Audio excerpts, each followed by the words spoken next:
together we're alone. We are always surrounded, even at home. Those things we said, those things we did, all piled up on our heads. We swam below the river of it all. We floated so far where we've been, trying to tell you I feel like I've been living alone. No, I'm not certain you notice when I get home. Faceless in blue light. Now it hardly ever grows dark. I'll be sitting in the kitchen if you think you wanna try to start. Those things we said, those things we did, all piled up on our heads. We swam below the river of it all. We floated so far where we've been. It's Tuesday morning, July 6th. Want to welcome you to this edition of Real Talk. That is Ayla Brooke and the Soundmen, their album Desolation Sounds on Fallen Tree Records. If you've been digging Ayla Brooke, by the way, ever since November 23rd, our very first show, you may be interested to know that they are starting to flirt with the idea.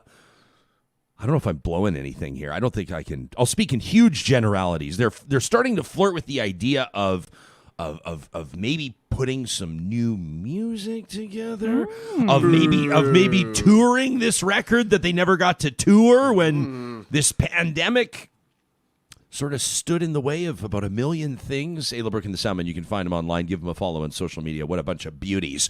This episode of Real Talk is presented by the team at Bitcoin Well. 2021 is a big year for Bitcoin Well. They're getting set to take over a big new space, a big new corporate headquarters. Of course, they're proudly headquartered out of Edmonton, Alberta, just like us, but also just like us. They make inroads across the country. They've got Bitcoin ATMs across the country. If you're going, wait a second.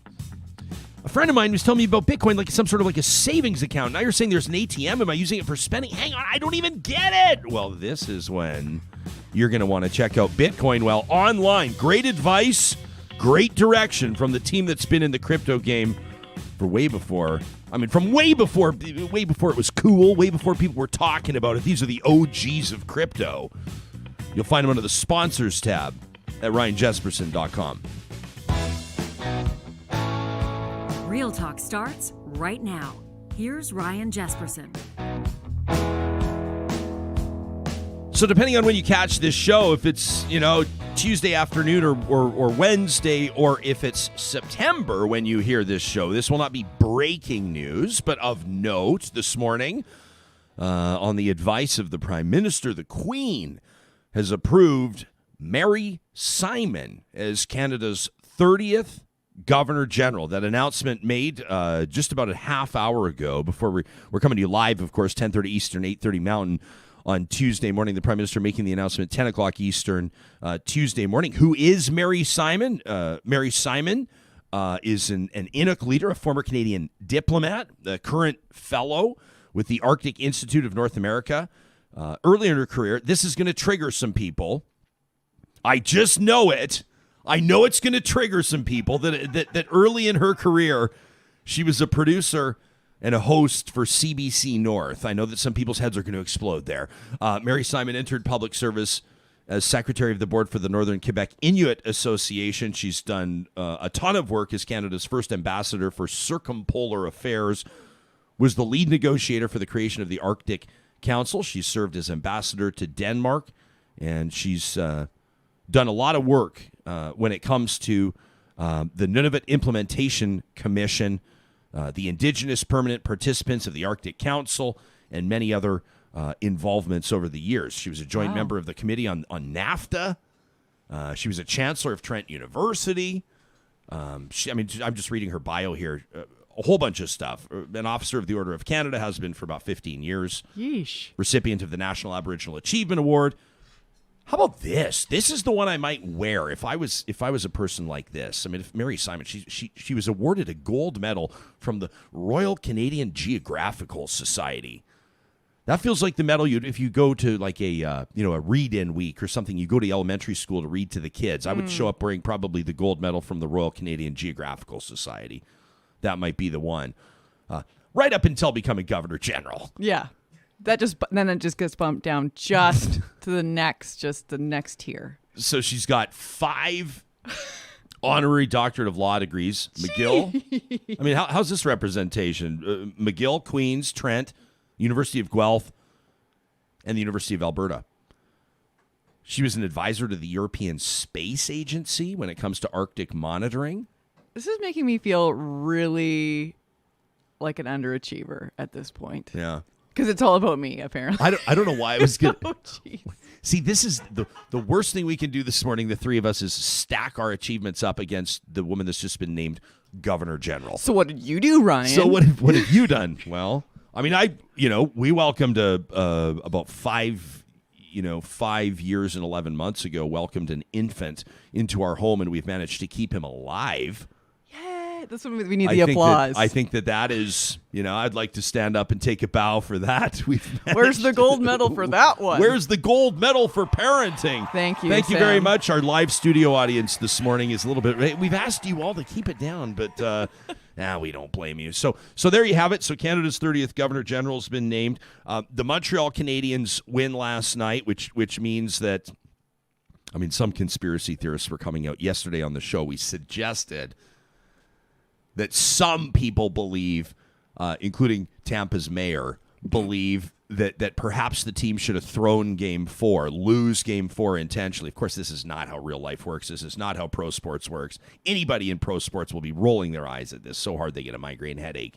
Well, when you look at what happened, it was in overtime. Yeah. And the goal, the guy shot it bounced off. He bounced off the back boards. Yeah. And then Josh Anderson. Yeah. What a goal. I'm like, the guy, the guy. The guy. The guy did this, then the other guy did that, and the next thing we know, they're playing again Bada bing, tomorrow bada night. boom, yeah. Which just goes to show, had you taken my advice, which was not real, had you taken my advice yesterday to take $1,000 and bet it on the Habs winning the Cup, down 3-0, you would be closer now to achieving your goal of paying off your house early. But don't really actually do that. That's a terrible bet. That's a terrible bet that you've already put the bet in, haven't you? Nobody should make. I ran into a guy yesterday who claims that when the Montreal Canadiens made the playoffs, when they clinched their playoff berth, because keep in mind, the Habs weren't supposed to be, nobody thought the Habs were going to be brutal this year, but they were not a Stanley Cup favorite. Carey Price and Shea Weber, and people go, Corey Perry's got some staying power, and they got these good young kids, right? And maybe they could do some damage. Buddy mine claims his pal put $5,000 on the Habs to make it to the Cup final, not to win. He claims, and he claims it was a pretty purse. Now, I haven't checked the odds. I haven't fact-checked the assertion, but the rumor was this fella took home 6 figures. Oh, boy. But also keep in mind, that's a $5,000 bet. If you lose, so it's a 20 times return at least. Yeah, but if the see, this is why we have to have an engineer in studio, because quick math, I don't want to be the one making those quick math decisions. But if the Habs had not made it to the Stanley Cup final, you would look at that guy and say, what kind of a dummy bets like that? What kind of a dummy bets like that? So there you go. Congratulations to everybody that bet on the Habs to get to this point. We'll see what happens. I think Tampa wins in Game 5, but I don't want to be a pessimist. Who knows? Maybe we can get more hockey. Maybe the Habs can make it 3-2, and then it's a whole new series. Yeah.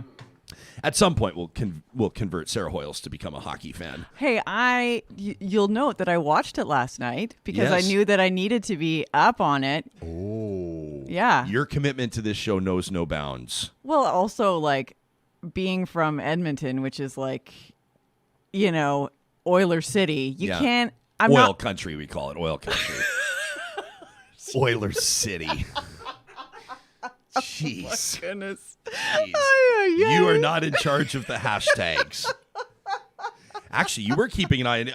So this morning we've got a reputable guest from the University of Iowa, a law professor, standing by in the bullpen right now. I'm not going to leave him sitting for too long. But let me just say, I feel like you have set a bear trap for me this morning. We have a quick chat every morning, and we say, so what are the talkers? What are we going to talk about? Like, what's the kind of stuff that we want to make sure, the provincial government, the government that ideologically believes that it should stay out of business has now bought into half of the Sturgeon refinery, which is like the biggest boondoggle. Yeah. It's the biggest disaster in potentially Alberta's energy history, which is saying a lot. This one probably falls. Who wants to play the blame game? Nobody, but Premier Ed Stelmach. This is probably part of his legacy that maybe he might even take back. I sure don't speak for him. I sure have a lot of respect for former Premier Stelmach on a personal level, but it's been an absolute debacle. Now Alberta owns about half of that. We said, should we put that on our talker list? No. Not interested. Don't feel like talking about that today. New Governor General, obviously. Habs win, obviously. And I say to Hoyles, okay, what's the third? We'd like to have 3 talking points. What's the third? And you tell me that you're keeping an eye on a trending hashtag, and I'm going, this doesn't feel like a smart one for me. To step into. What is the hashtag, Ryan? Yeah, you want me to say it. Yeah, what is it? You want me to say it so Sam can turn it into a GIF. Yeah. Yeah, the hashtag women are delusional is trending today. And I've been scrolling back, and I know you have too, trying to find, like, how did this get started? Where's the start of this thing? It's trending. Like, it is trending, like, internationally right now. So what happened? I can't seem to track down the root of it. But the great thing is, when someone says or tweets women are delusional with a hashtag, of course you go and click on that thing. Yeah. And so then everyone's doing responses. And so what's actually happening is people are doing, witty, cheeky rebuttals. Right. And so that's so then it's pushing it further and further and up. It's trending. It's the it's a self-fulfilling. It's not a self-fulfilling prophecy. That's a misuse of it. But you know what I'm saying.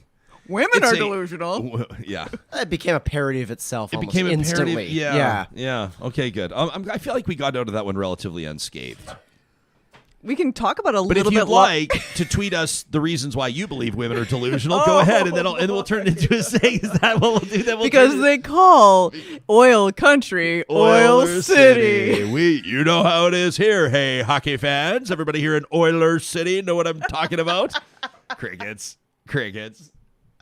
So we keep an eye on the hashtag. We will be getting into whether or not you believe that churches should be taxed, and we broadened it to say houses of worship because one of our debaters yesterday, and a skilled one at that, right? Immediately I thought it was a great conversation. One guy really showed up to play. The other was like there for sure and did a pretty good job. But like one, if you watch it, you know what I'm talking about. He came in and he was basically, because you know what this is about. It's about the Catholic Church. That's what the national conversation's about, and maybe global.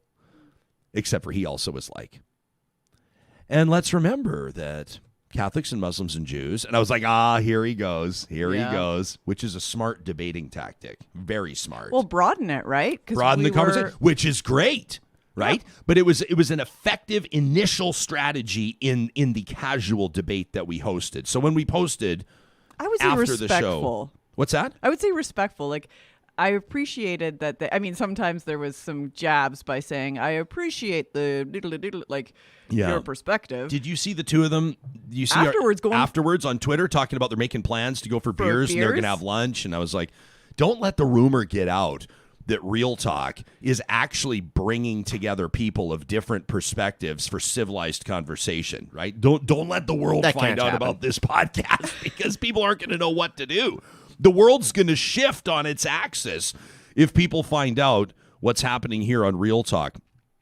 We're going to talk about, this is a fascinating story coming up in just a second. Vehicular intimidation with Professor Greg Shill out of the University of Iowa. But I wanted to remind you before, and we will be getting into the results of whether or not you believe churches should be taxed, houses of worship should be taxed.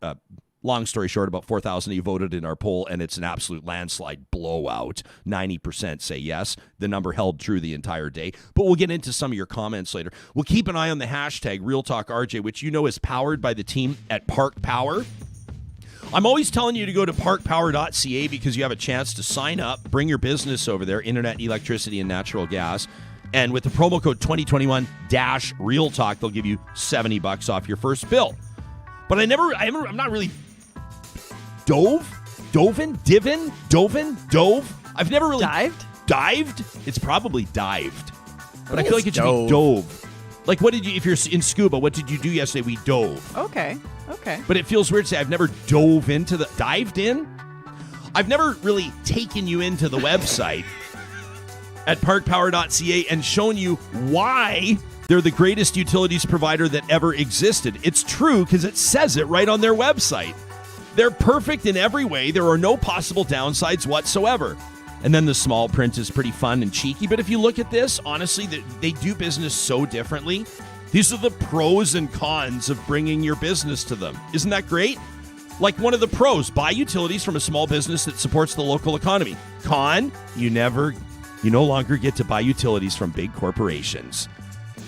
Check it out at parkpower.ca. We also wanted to remind you this morning that the team at Athabasca University, we've been telling you about this Power Ed initiative for a while.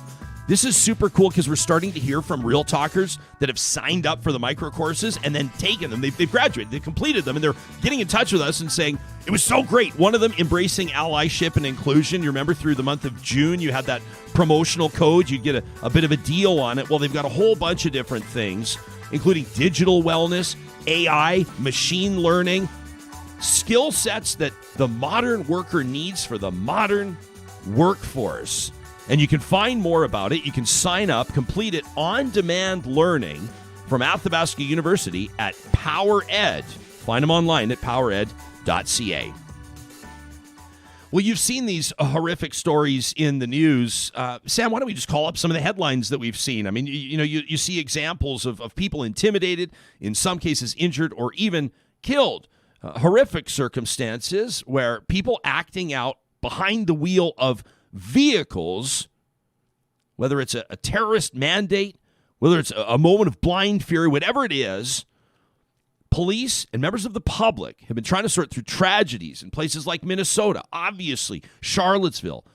And who will ever forget, of course, that horrific incident in London, Ontario, where a family was targeted in a premeditated, cold-blooded killing. Greg Shill is a law professor at the University of Iowa, an expert on transportation law and policy, and the author of a recent piece in The Atlantic, How Vehicular Intimidation Became the Norm. Professor, welcome to Real Talk, and thanks for making time for us today. Thanks, Ryan. It's a pleasure to be with you. When we talk about vehicular intimidation, I mean, you've gotten to a point where you could describe yourself certainly as a specialist here in understanding it's the history of it, the motivation behind it. Was it items in the news like the ones we just mentioned that initially put this on your radar? Unfortunately, these are just the latest iteration. So this is something that I've been studying actually for some years, long since before some of the assaults that you're mentioning from 2020, and I think some from 2019, even Charlottesville back in 2017. We have a basic problem in the US, and I gather the situation is not all that different in Canada, where when people strike other people with their cars, that's presumed to be an accident. And sometimes it is an accident in just the everyday meaning of the word, right? And an oopsie, a mistake, whatever. We've all had fender benders. It's certainly something we all fear when we get behind the wheel. But it's not always an accident. And, the lawmakers and policymakers 100 years ago were confronting this problem. You have these heavy machines piloted by ordinary people on the public right of way for the very first time in human history, right? They weigh thousands of pounds. They go very fast. How are you going to handle the inevitable crashes? And so we just looked at this problem and we just said, you know what? We are just going to put this all in the category of accident, require people to have insurance, and and we'll prosecute the most egregious cases like Charlottesville, but we will just kind of not look deeper into it. And so this is the end of a century of this kind of policy, unfortunately. Has the way that people use their vehicles, has it changed over the years? I mean, you talk about the history of automobiles. I guess we're probably at a point of what, about 100 years now, when it has not been unusual, or when it's been somewhat of the norm for people to look out their front window and see at least one vehicle owned by a private citizen. I guess we're in about a century's worth of vehicle ownership. What does the history of vehicular intimidation look like? Yeah. So that's right. I think they became a mass market product in the US and Canada around that time. So you'd see a lot more of them. And it was also around that time in the 1920s where this conflict between, let me just back up for a second. So in the street, right, you've got conflicts between people who want to go different directions, right? Just like you would in a shopping mall, right? You want to go directly across to a store and somebody else is walking that way, like you got to wait. And it's not a big deal because you're both moving 3 miles an hour and there's no risk of harm. When you introduce vehicles into that mix, it's a lot more consequential. So these conflicts start getting severe about 100 years ago.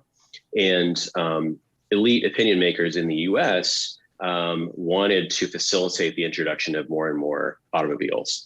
And so they actually made it illegal to walk in the street. They created the crime of jaywalking. And so that reserved streets for cars, except for in certain circumstances, like at an intersection or a crosswalk. And so that did contribute to a lot of what we might call vehicular intimidation, in the sense that you better stay on the sidewalk if you want to save your life. And also, that if you walk in the street, you'll be blamed for your own death because you'll be deemed a jaywalker. I have, you know what? I want to pull an audible here. Sam, can we tee up that video now? Professor, I was actually intending to use this a little bit later in the interview because I wanted to talk to you about, terrorism and things like, and obviously we can spend time doing that. I'm not sure if you're familiar with who Jim Kenzie is. He's a host for a show called Motoring TV, and it airs on TSN, which is basically the Canadian ESPN. Okay, so there's the context. Brent Todderin, who's a good friend of this show, former chief planner of the city of Vancouver. He owns Todderin Urban Works. He sent this to me privately. He said, "You've got to talk about this on the show. This is absolutely preposterous. I want to play this for you because you've just teed it up beautifully." This is Jim Kenzie. Now, the irony of his microphone, it just says Motoring TV. And as you're listening to him, you'll go, no shit. Because his perspective on pedestrians here is wild. It's about 90 seconds. So for our audience, buckle up. Here it is. This from a recent episode of Motoring TV. Safety conversation is increasingly being directed towards pedestrian safety. The city of Toronto has declared, but by the middle of next decade, they want to be 100% pedestrian fatality free. That's a snappy little slogan, isn't it?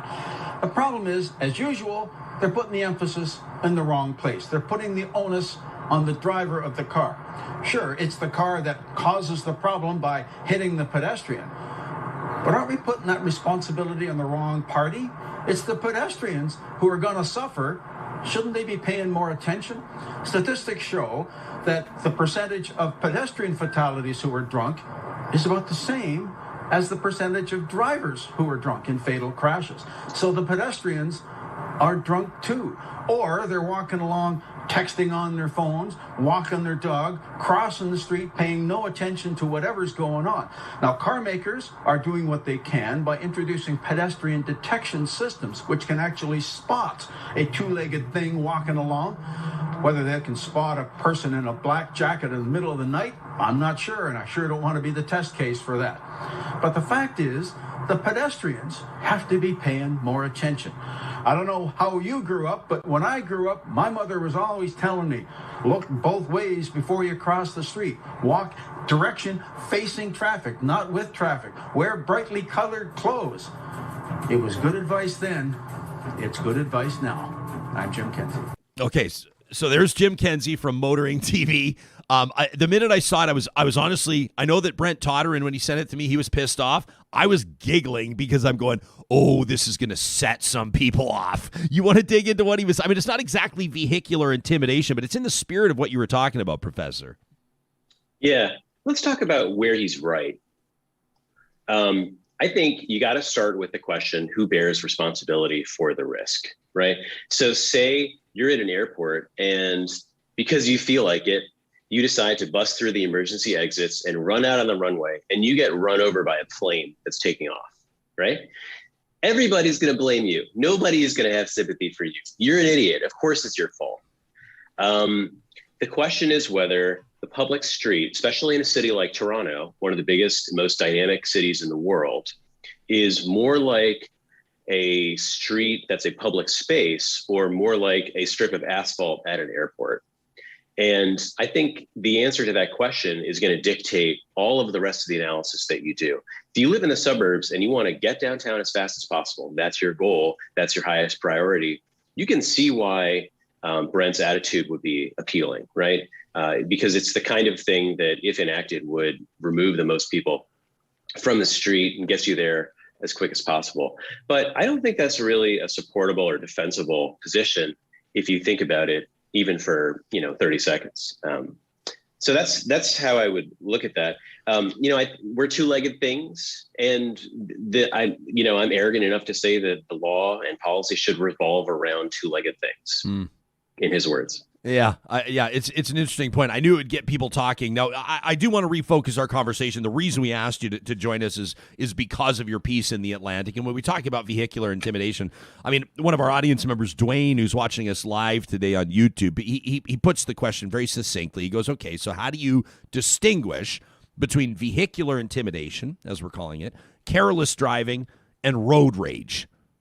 Is it all one and the same? I would imagine you'll make a distinction between careless driving and vehicular intimidation, but is intimidation and road rage basically the same ball of wax? I would say road rage typically it's not a term of art, but it probably is an extreme case of vehicular intimidation. Vehicular intimidation could be you're annoyed because you're stuck behind somebody riding their bike, which by law they have the right to do in the street. And so as soon as you can, you pass them accelerating really fast with just a few inches of distance, which is really dangerous. That might be vehicular intimidation. Road rage, at least in the US, would usually involve taking out a gun and shooting somebody because they cut you off or something. So they're in the same category, but one is a more pronounced case than the other. How do you distinguish? I think that's the problem. It's inherently a fact-intensive inquiry, which means it's going to be subject to a he said, she said, virtually every time. That's actually in the best case, because sometimes it results in the death of the person who doesn't have the protection of the vehicle. And so it's really just the word of the person who killed the other person.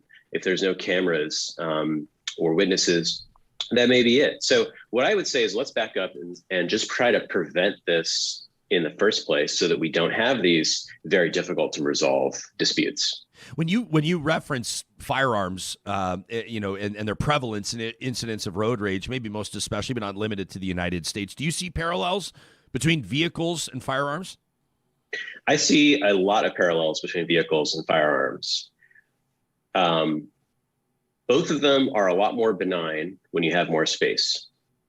So if you're out in the country and you're, certainly, again, I know the politics of the US better than Canada, but I understand in Alberta, for example, it's not all that different. You're sitting out there in the country, you got a couple acres of land, you've got 5 guns and, several tractors and a couple of cars. It's hard to see why people should be able to walk in the street or why guns would be problematic, right? You're just like, that's how you get rid of varmints. And that's, if you have an intruder, it's going to take the police half an hour to get there. When you're in Toronto, when you're in Vancouver, when you're in Edmonton, it's a bit different, right? So obviously with guns, there's an old expression that in the law that your right to swing your fist ends where another man's nose begins. And that principle is just obviously true for guns. You can go and shoot stuff out in the country, no problem, or at a target range in a more careful situation, closed situation. You want to start doing target practice in Central Park in Manhattan. That's obviously something that the other people around there have a right to enjoy protection from. And I would say the same for cars. We actually lose more people to cars in the US every year than guns, believe it or not.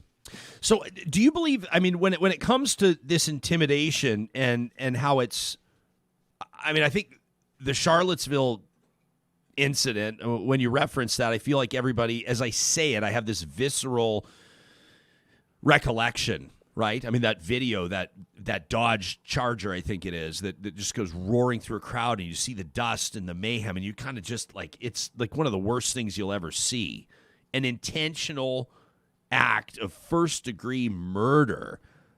What explains to you how this intimidation is now shifting? Like, did a switch flick? I mean, you mentioned off the top, you say, well, these references that I cite, these, I don't want to call them news events, these crimes, you say these are just the most recent examples. Was there something that happened? Is there something that's happened with people's psyche? Has there been this de-evolution of sorts? That's a great question. Unfortunately, it's one of these cases where we don't have a lot of data. So if you wanted to go back, say, 20 years, to the extent things like this were happening, they were just much less likely to be captured on video. Right. That's, I'm reluctant to speculate without kind of hard evidence. It does seem as though there is an uptick in the precise thing that you're describing, where you have intentional assaults with vehicles on groups of protesters. And I think you can trace that increase to the start of the Black Lives Matter movement about 6 years ago. Ari Weil, who was a terrorism researcher at the University of Chicago, he's been tracking these deliberate assaults for some time. And, I think that's commonly the starting point that's used, and then increasing with our most recent former president. But as egregious as all of that is, we have many more types of instances of this that don't show up on TV because, the Charlottesville case, from a prosecutor's perspective, is a gift, right? You've got somebody who's a provable white nationalist who is driving into a crowd of peaceful protesters. It's all on video. It's just a lot easier to imagine if you're in a jury box, putting that person in jail, because you can just say, that's not an accident. That's a crime, right? Like you said. If you have a case like many other types of cases where somebody is struck, but you don't find KKK memorabilia at their house, and they don't confess, and there isn't video, right? And the victim doesn't live to tell the story or didn't see the crime when it happened. These are the things that are happening kind of under the radar right now. I've got a powerful comment here from one of our regular audience members, Fatima, and if she'll forgive me, I think it is potentially relevant to mention that she wears a hijab. I'm not for context for you, Greg. I mean, in Edmonton, our home province of Alberta, and across the country for that matter, I referenced that tragedy in London, Ontario as well. Muslim people, in particular women, have been targeted as of late, acts of brazen violence. Several of them in parking lots outside schools, shopping malls, etc. She says car violence is becoming increasingly terrifying. She says, just the other day I was crossing a parking lot to go to Home Depot, and a truck driver revved the engine. She says, I was immobilized. Like, you can imagine how terrifying that might be. How do we do? And again, you're coming to us from the University of Iowa, but I mean, as kindred spirits, as geographical brethren, if you will, Americans and Canadians, as best you can comment, legislatively and otherwise, how do we do in curbing this, or in trying to get a handle on this? I mean, how well equipped are we to address this trend of vehicular intimidation? Well, first of all, let me just say to your listener, Fatima, I'm so sorry that happened to you. And I do know that this is happening with increasing frequency, and it's terrible. And we ought to take this problem seriously. In the US, going back some time now, there's evidence that drivers don't stop as often for Black pedestrians, for example, as for white pedestrians. And not because they're even necessarily deliberately trying to attack them in every instance, but there is just less respect for Black people by motorists at large. This has been documented on many occasions. And so we see it in those kind of maybe subconscious cases, and we see it in deliberate examples like what Fatima is describing and what that poor family experienced recently in Canada. And so I think the first step is to realize that this is a real problem, and it's got two components, right? The first component is racism and intolerance. And the second component is the use of a sometimes benign object, sometimes useful object, right? as a weapon. And that is how cars bear a resemblance to guns, right? The difference is that even in the US, where we famously have lax gun regulation, we actually take gun crime a lot more seriously than we do crime with cars. So for example, if you commit just about any offense while you're in possession of a gun, even a non-working gun, even if you don't wield the gun, you get an automatic sentencing enhancement in federal law and in most states. Even if that gun is broken, doesn't function, even if it's not loaded, it's automatically more serious crime. With cars, it's kind of the opposite, right? If somebody strikes a group of people who maybe are wearing hijabs, and somebody claims that it's intentional, they can say, I didn't see them. The sun was in my eyes, or they were wearing dark clothing, like the clip you played from Brent, right? Yeah. They were wearing dark clothing. I couldn't see them. What was I supposed to do? And deep down, we know that that's possible. And so that's why it's important to do all these things up front to make those conflicts less likely. So taking cars out of city centers, or at least reducing the number of cars that are in very dense places, like right in downtown Toronto, taking enforcement seriously. And that does not mean armed enforcement by police officers necessarily. It can be automated enforcement, which is very successful when done right. There's a lot of evidence on that. And taking race-specific intimidation for the seriousness that it deserves, and targeting those types of offenders aggressively. When you talk about automated enforcement, are you, I don't even know if I want to open up this can of worms. Are you talking about things like photo radar, speed enforcement?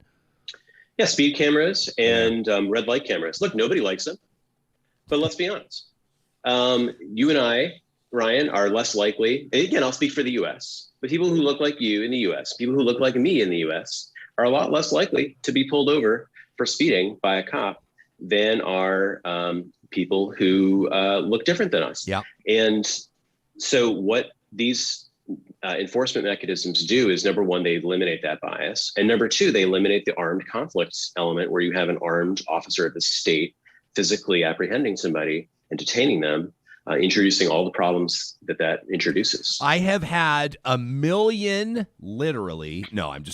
had probably literally 100 on-air conversations about photo radar. I am in staunch opposition to it. However, I acknowledge that I argue from a point of weakness. As a matter of fact, all of my arguments are piss poor. I just don't like it. You're right. But let me say this. This is the very first time that I have heard someone make an insightful comment, a race-related comment about automated speed enforcement. You've actually just blown my mind a little bit. And after this interview, when I continue to think about this, I've got a whole new idea you've actually I'm almost embarrassed that I've not thought of that before. When you talk about eliminating the armed conflict, of course that's not on my radar, because I'm not the guy that gets shot in the driver's seat reaching for my insurance. I'm not the guy that happens to, tragically, and I'm not meaning to be glib. You've made the point very clearly and I think very fairly.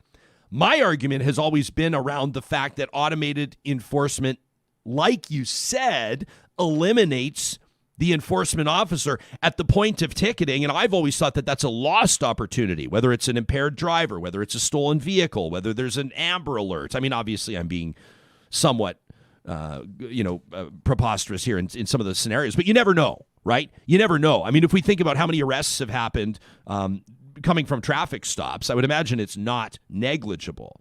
But I've never heard the flip side. Like you just I'm grateful that you did that. It's something that, people like us have to think about, I think, in a deliberate way, because it may not always come to us automatically. Yeah. I'm grateful for that. Let me ask you, I can't help. We can't end without me asking you this, because I imagine you'll have a completely different take. A guy like you, with your background, your expertise, your focus here, and as a law professor too, how do you envision things changing in the context of our conversation with the onset, the advent, the adoption of self-driving cars? Yeah. I was hoping you weren't going to go there. I can't help myself. Oh, well, I'll tell you, Ryan. I recently purchased the most successful self-driving vehicle in history, which is the Roomba. Oh, yes. And My wife and I haven't taken it out of the box yet, but once we do, we're excited to experience all that self-driving technology is currently able to offer, just about. I'm exaggerating, but only a little. So I would argue self-driving cars actually go back about 100 years to a Canadian by the name of Alfred Munro, who invented the automatic transmission in 1922 or 23. And you can find advertisements from the early 1960s that promise, quote, radar-guided cars that create, quote, jam-proof expressways and never crash into each other. The ad I'm thinking of was placed in Pennsylvania in 1964. So, we've been seeing this promised for a long time. There's a great quote that in 2017, self-driving cars were 2 years away. And in 2019, they were 5 years away. I think in 2021, they might be 20 or 30 years away. And look, I'd love to not have to pay attention while I'm behind the wheel just as much as anybody else. But I don't think that's going to happen anytime soon. We certainly can't wait for it. In the US, we're losing 40,000 people a year to car crashes. We can't just sit around waiting another 100 years for this. Yeah, that's a, what do I call it? I oftentimes, my friends will say to me, you're a pessimist. I say I'm a realist, and there's a difference between a pessimist and a realist. Yours is an interesting counterbalance to the assertion, when we talk about, for example, the future of transportation when it comes to maybe trucking or transporting goods. If you talk to some folks, they'll tell you that, getting involved in a polytechnic school or getting certified as a trucker these days is a fool's errand, because in the next 5 years, all the big rigs are going to be self-driving. I have a hard time believing that. I mean, 5 years is one Olympics away from now? I'm not sure about that. But I also see folks, there was a relatively high-profile incident in our home province last summer of a guy that was pulled over having a nap behind the wheel of his Tesla on the highway, like literally having a nap.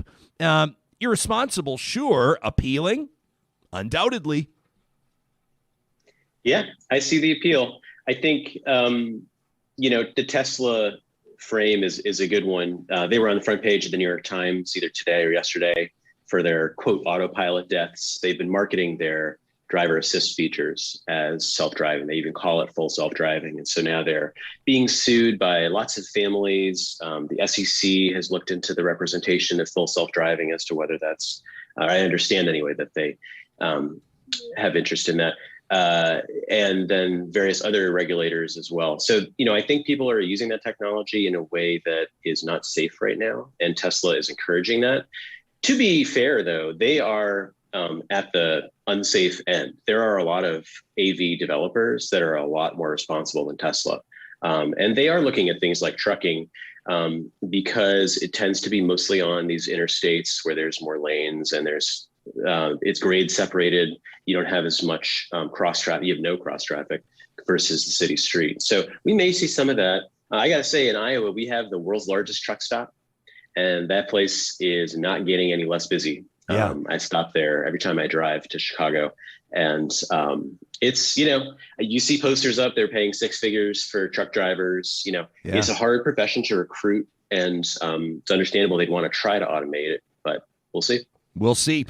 Gregory Shill is a law professor at the University of Iowa College of Law. He's an expert, obviously, on transportation law and policy. You can read his work most recently in The Atlantic. You'll also find him published in the New York Times, the Wall Street Journal. He's been on ABC, NPR, and now, my man, you can add Real Talk to the list. Thanks for this. It's been a great chat. Thanks, Ryan. Yeah, you bet. Great to be with you. Greg, man, you know what? I'm dead serious. That kind of did. I had a bit of a Bill and Ted whoa moment there. And this is, I don't mean to, it's kind of strange when we're joking about something that's very serious. But, candidly, I'm actually embarrassed that, and maybe this is sort of a shot, some people will roll their eyes, but this is called privilege, right? That's never occurred to me that photo radar, a person of color, a young black male, you wonder if he gets a photo radar ticket in the mail, in the letterbox, may sit there and say, thank God I wasn't pulled over. Like, that hasn't even occurred to me. I've always just thought photo radar is lazy policing. Yeah, it works. Where does it works in a way? But you know what it works? It works. Should I really go off on this big rant?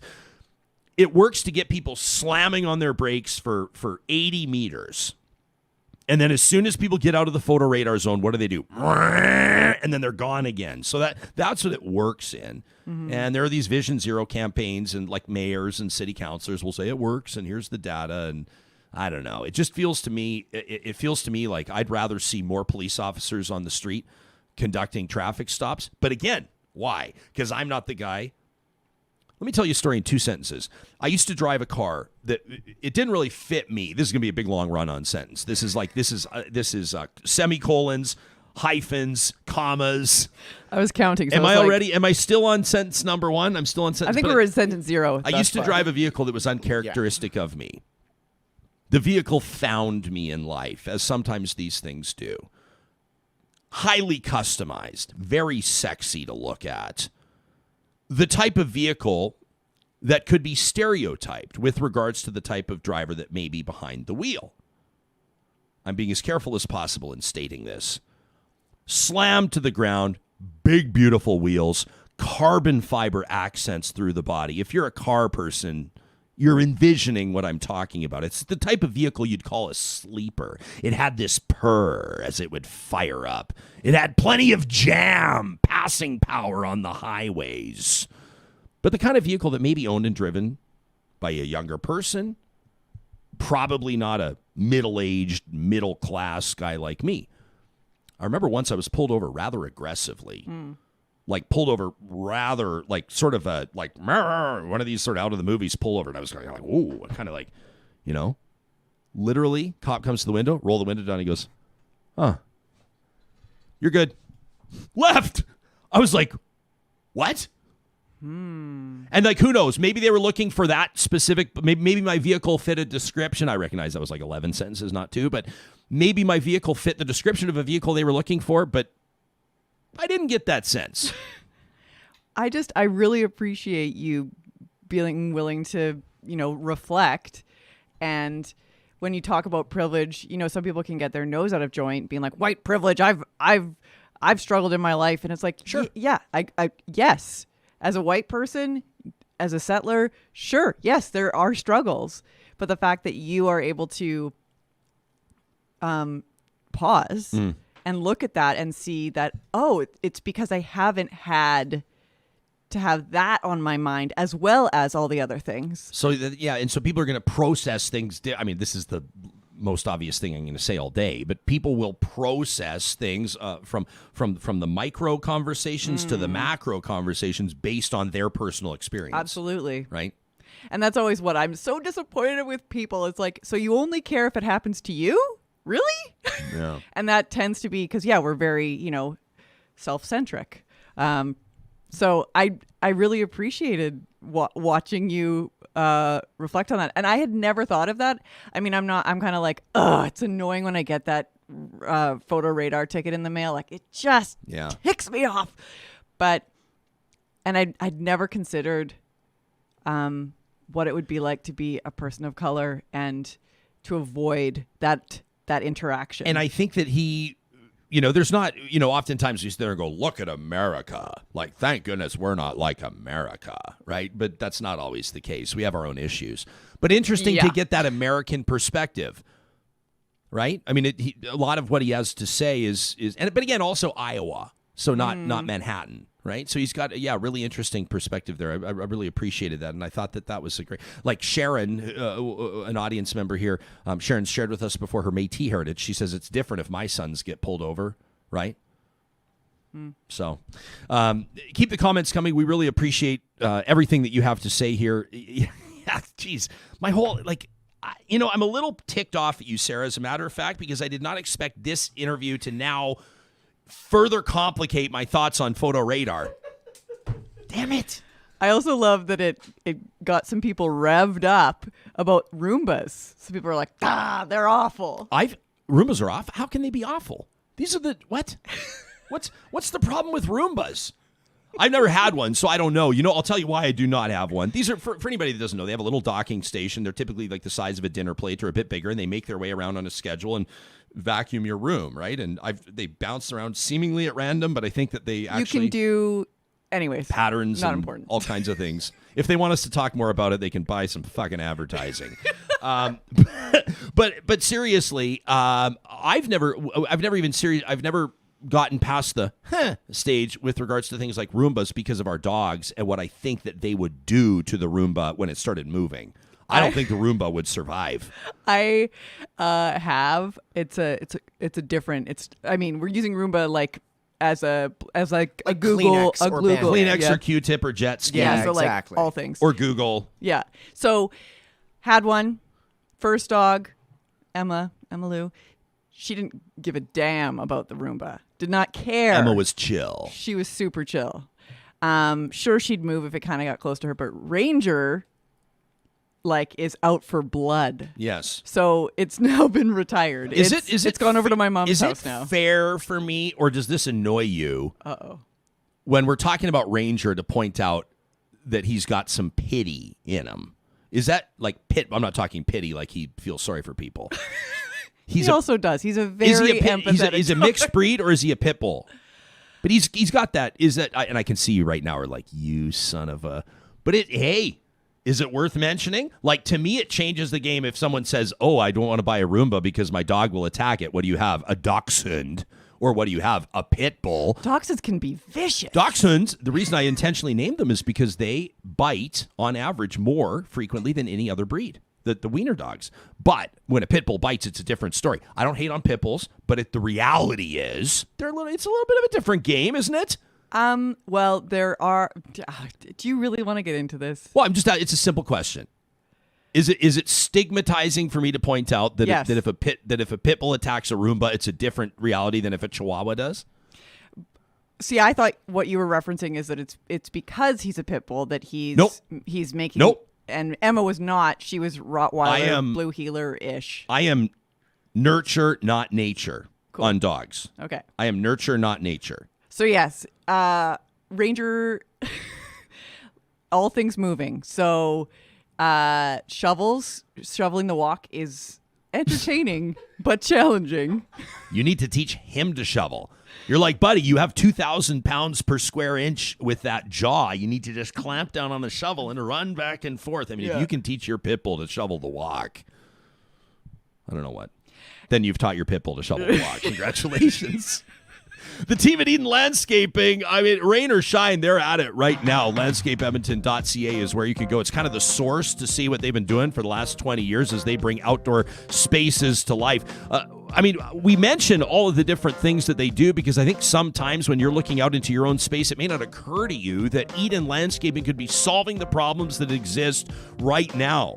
Do you have one of those backyards, quite frankly, like we do, that if you see 3 or 4 days of rain in a row, part of that backyard is going to be underwater, like major drainage problems? It's not a fancy landscaping fix. It's a practical one. We've already had Mike out to look at it, and he and the team at Eden, I mean, that's the kind of stuff they do. Retaining walls, whether they're decorative, supportive, or otherwise, they've been solving problems for people for 2 decades. You can find them online, Eden Landscaping, at landscapeedmonton.ca. You can also, while you're online, I mean, if your family's considering a move this summer, congratulations, first of all. We know that it's moving season, but that doesn't mean that all the stress just evaporates. Unless you move with Alta Moving and Storage. They're Edmonton's #1 portable storage and moving service for a reason. They've got these pod-style moving containers, so they drop them off at your house and you fill them up at your convenience. They move it at your convenience. You unpack it at your convenience. Convenience? I know, I didn't think anybody would be able to put that one together, so I wanted to just really reiterate that they are all about convenience. at altastorage.ca. You make sure you tell them that Real Talk sent you. Excited to get a chance to talk to Joshua Collins. You'll remember we talked Colombia with reporter and podcaster Richard McCall on the state of Colombia on June 15th. Josh is going to join us a little later on in the show today. He's a freelance journalist focused on Latin America. He's based in Colombia. You may have read his work in Vice, USA Today, and Al Jazeera. It's been more than 2 months since the start of a nationwide protest movement calling for social reform. And he's going to give us a sense of, I mean, the statue of Christopher Columbus has come down in Colombia. I've been trying to, I was thinking about this morning as we were having a coffee and we're sitting here kind of in the quiet of the Real Talk studio in the hour before we go live. And I was sitting there thinking to myself, what would you say has been the most significant statue to come down? I mean, I think Saddam Hussein coming down is like this iconic one. That was epic. But if you think about now people will write in and say, are you comparing Saddam Hussein to Christopher Columbus? Are you comparing Christopher Columbus to Queen Victoria? Are you comparing Queen Victoria? Maybe that's not as much of a stretch. Are you comparing Christopher Columbus to Winston Churchill? Are you comparing Saddam Hussein to Sir John A. Macdonald? Like, are we really going to try to have one singular conversation about statues coming down? But what you can't ignore, I mean, the Saddam example aside, hard to believe that was like early 1990s. I remember collecting Operation Desert Storm trading cards. Really? How weird is that? I was terrified. I have a Storm and Norman Schwarzkopf trading card. Like, is that worth $10,000 right now? Probably more. Hey, kids, get your war trading cards. What? But aside from that, which was like 30 years ago, hard to believe. I mean, it's happening. It's happening. And I don't know, when it comes to significance, Christopher Columbus coming down in Colombia. The namesake. This is a pretty big one. So that conversation in just a little bit. We also promised you that we would get to, we would revisit our unofficial, unscientific Twitter poll, which has now wrapped up. And so you can see this here. Let me share my screen. We asked you very simply yesterday, by way of my Twitter account, at Ryan Jesperson, should churches pay taxes in Canada? Now, houses of worship, if I were to look back, I'd probably change the wording because I didn't want this to become some sort of a debate about, yesterday, for example, the allegation or the assertion that this was an anti-religious bias infused into the anti-Christian bias infused into the conversation. I mean, the quick response is, no, it's not. It's a talk show and we talk about things.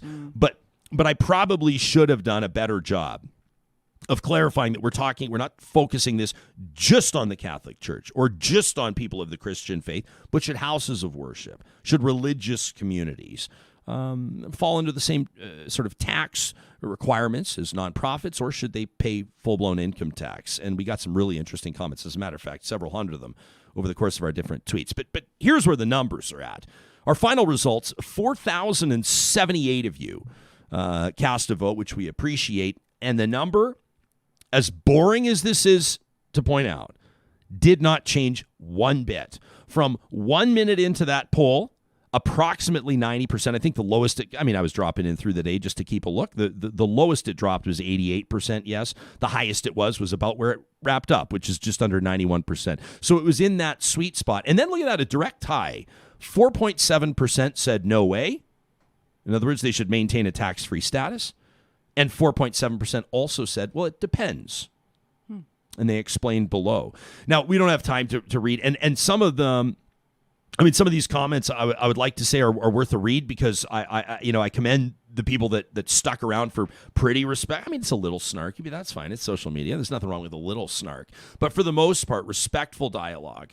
And people were debating it and sort of hashing it out as part of the replies. Don't ever be afraid to remove my account from your strings of replies, though. Let me also point that out. If it's a fancy little feature. You can click on it, and then you just click the box, take the little check mark. Or just remove me. If you've sent about 25 unanswered tweets to a media personality, chances are, but I digress. I asked for the feedback, and here it is. So Jessica chimed in, and she says yes. Now, this is her personal opinion. I love this. She's used the Google Maps to show us. She says, there are many churches in my area. People aren't going to like to hear this. She says, who provide no value to the local community. She says, in fact, all they do is cause traffic issues once a week. They're located tax-free on prime real estate that could be used for housing or businesses. That might be sort of an extreme comment in the sense of there's an implication there that if you got rid of churches, you could build houses or businesses there. I'm not sure that we're swinging so far that way, but interesting point from Jessica. She's talking when she says tax-free, not just of income tax when it comes to the federal government as well, but of course on property taxes.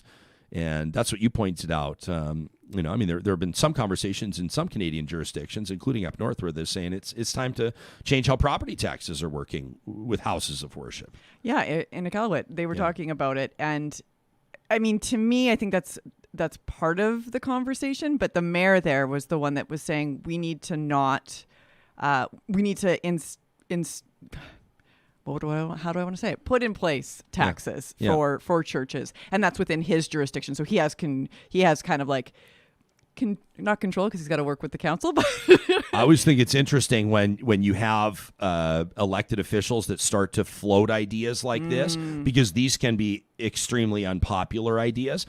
Well, as you mentioned yesterday, you're like, yeah, right. Anybody in any federal party is ever going to say anything about that. So you look at our Twitter poll, and if you were to provide that to a politician, and if you were to say, we've got data here from 4,000 respondents, 90% of whom say they believe that churches should pay more tax, that politician may feel quite bold in his or her, assertion that they should do exactly that, and that will be part of my platform and move forward. But I guarantee it would blow up in their face.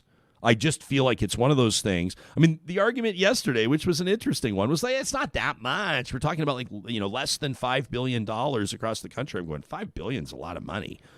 But at the same time, is it worth it for a federal politician where the budget is going to be 100 times that? I mean, not actually, but is it worth it? Probably not. It's probably not. Well, like as far as their political career, probably not. And how they could be painted. Right. However, he's the guy that taxed churches, right? He's the guy that attacked freedom of religion. He's the guy, the secular humanist. Yeah, I can hear it all right now. I guess it's just, to me, I think about those dollars and, the shortfalls that we do experience. And so I really wonder where that money could go. Yeah. Sherry says, charitable acts that aid society can be interpreted as beneficial. We can appreciate these as tax deductible.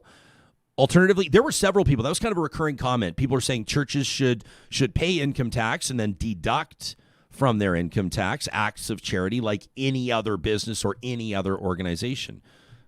Sherry goes on to say, alternatively, there are aspects of advancement of religion, which was terminology that came up and became relevant yesterday, that go so far as being predatory and should not be interpreted as beneficial to society and must be taxed. Hear this. Nikki with an E says, they can get tax credits for real charity work they do, but they should pay taxes like any other organizations. She says, by the way, gets in a shot here. By the way, organizations like the Fraser Institute should not be considered a charity. That from Nikki with an E.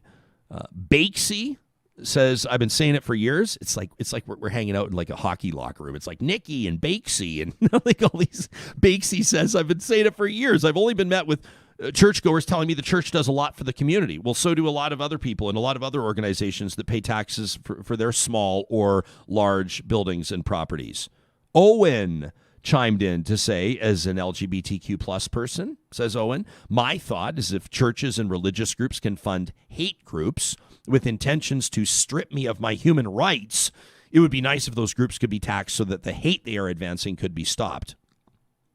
Personal perspective there. Jason says all churches, any place of worship should be run as a nonprofit. And then we had like Marticus and Luke, for that matter, audience members that are saying, boy, I would have loved to have been your guest for this conversation. Boy, I would have loved to be in on that one. Like Alex watched the debate, and Alex said, I'm watching it right now, Jespo, and I'm assuming on our YouTube channel, and he says, and I'm getting aggravated at all of the gaslighting. He says that the one guy's too busy talking about the good provided by churches, completely sidestepping the fact they could easily continue doing good even if they were taxed. Every other charitable organization does it. Why can't religious organizations? They've had a few centuries of head start. Level the playing field so people have the option to go to a charity that's not trying to bring you into their religion. An interesting one from Sarge. You don't see this every day on social media. Sarge says, I've changed my mind. The advancement of religion should be taxed. We have a separate church and state, so let's generate some revenue. If you put it that way, Luke went on to say, Luke, by the way, Luke Fevin, he's a how would you describe him? He's like a secular rights advocate. He's like a secular advocate. You can follow him on Twitter at According to Luke. He says, I'm all for churches receiving charitable tax benefits for specific charitable works, just like everybody else. But the state granting blanket privilege merely for advancement of religion contravenes our separation of church and state. And he says the Supreme Court of Canada says that the state must be neutral, and this isn't. From Luke.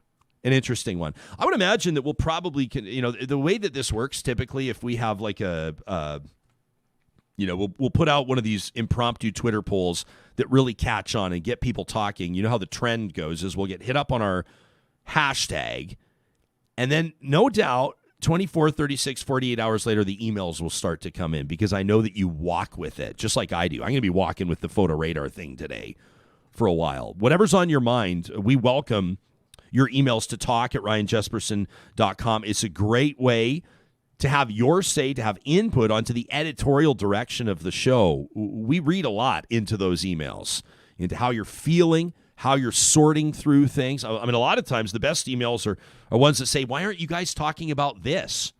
Those are some of the most welcome emails we receive. You can be in touch anytime. And if you're forgetting, I mean, if you feel like you're spelling my last name wrong, if you want to, just go to ryanjesperson.com, all E's, no O's, ryanjesperson.com, and click Talk to Us, and that'll take you right to our email link. I wanted to remind you that the team at Sherwood and St. Albert Dodge, they've been in the business, the hauling business, the towing business, so to speak, for years. It's why more Albertans have gone to Sherwood and St. Albert Dodge for Ram trucks than anywhere else. They're known across the province for their selection, and that's more relevant now than perhaps ever before. Shortages of microchips and other contributing factors mean that, well, it means that car lots have way fewer vehicles than they normally would. Have you noticed that driving past them? At Sherwood and St. Albert Dodge, they share their inventory. They can shuttle vehicles back and forth so you get the exact one you're looking for, whether it's that famous Ram 1500 half-ton or those big heavy haulers, the 1-ton dualies. If you've got a boat, a trailer, a fifth wheel, a flat deck, a toy hauler, or anything else that you need to get out into the back country, into Crown Land, whatever your family's plans are this summer, make sure you check out the inventory online at Sherwood and St. Albert Dodge. Also, big shout out to the teams at the Dairy Queens of Northwest Edmonton and Sherwood Park. A bit of a divisive exercise yesterday. I asked you all to chime in on the proper way to eat a Buster bar. It was a divisive conversation in our own backyard at home, but fun little arguments over ice cream are the best, aren't they? Have a fun little family argument over ice cream in your backyard by visiting the Dairy Queens of Northwest Edmonton and Sherwood Park, Palisades, Nemeo, Newcastle, Westmount, Y Gardens, and Baseline Road. And always let your family member win the argument. Deep down inside, you know you're still right. The team at Kubi Energy each and every Monday morning presents Positive Reflections. Speaking of emails that we receive, if something's made your day, we want to hear about it. Send us an email. In the subject line, put Positive Reflections. Next Monday, Kubi's rolling out a very cool contest we're really excited to put in front of Real Talkers. Somebody's going to win big.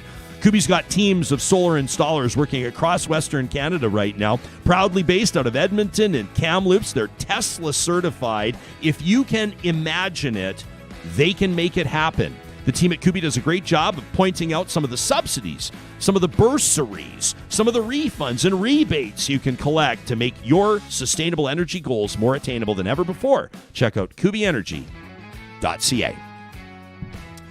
Is Joshua Collins ready to rock, Sam? Okay, that'll come up in the next few minutes. I know that we're going to get into that interesting conversation about what's going on in Colombia. We like to have, this is a big part of a show like this, is we want to make sure that we're doing follow-ups. So we'll touch on a story, and then we want the audience to have confidence that as news develops, so to speak, or as the tide turns, that it's something that we're continuing to keep an eye on. We're also, a little bit later on in the show, going to be checking out. I've never had an opportunity before to interview Natalia Buendia. She's a cannabis reporter, which is a pretty interesting beat.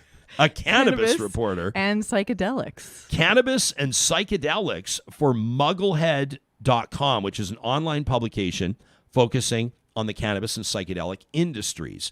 And for whoever's saying the psychedelic industry, You wait. I mean, we may not have self-driving cars in 5 years. Psychedelics, mainstream, I think are really moving in that direction. We had an interesting roundtable a few months ago now, I guess it was, but on shrooms, man. That's what it was about. It was about shrooms, about psychedelics, and a fascinating area of study. Mexico essentially legalizing pot. What was it that caught your attention? Like, I mean, you're the one making these editorial. You're the gatekeeper. What was it about this story that sort of captured your attention?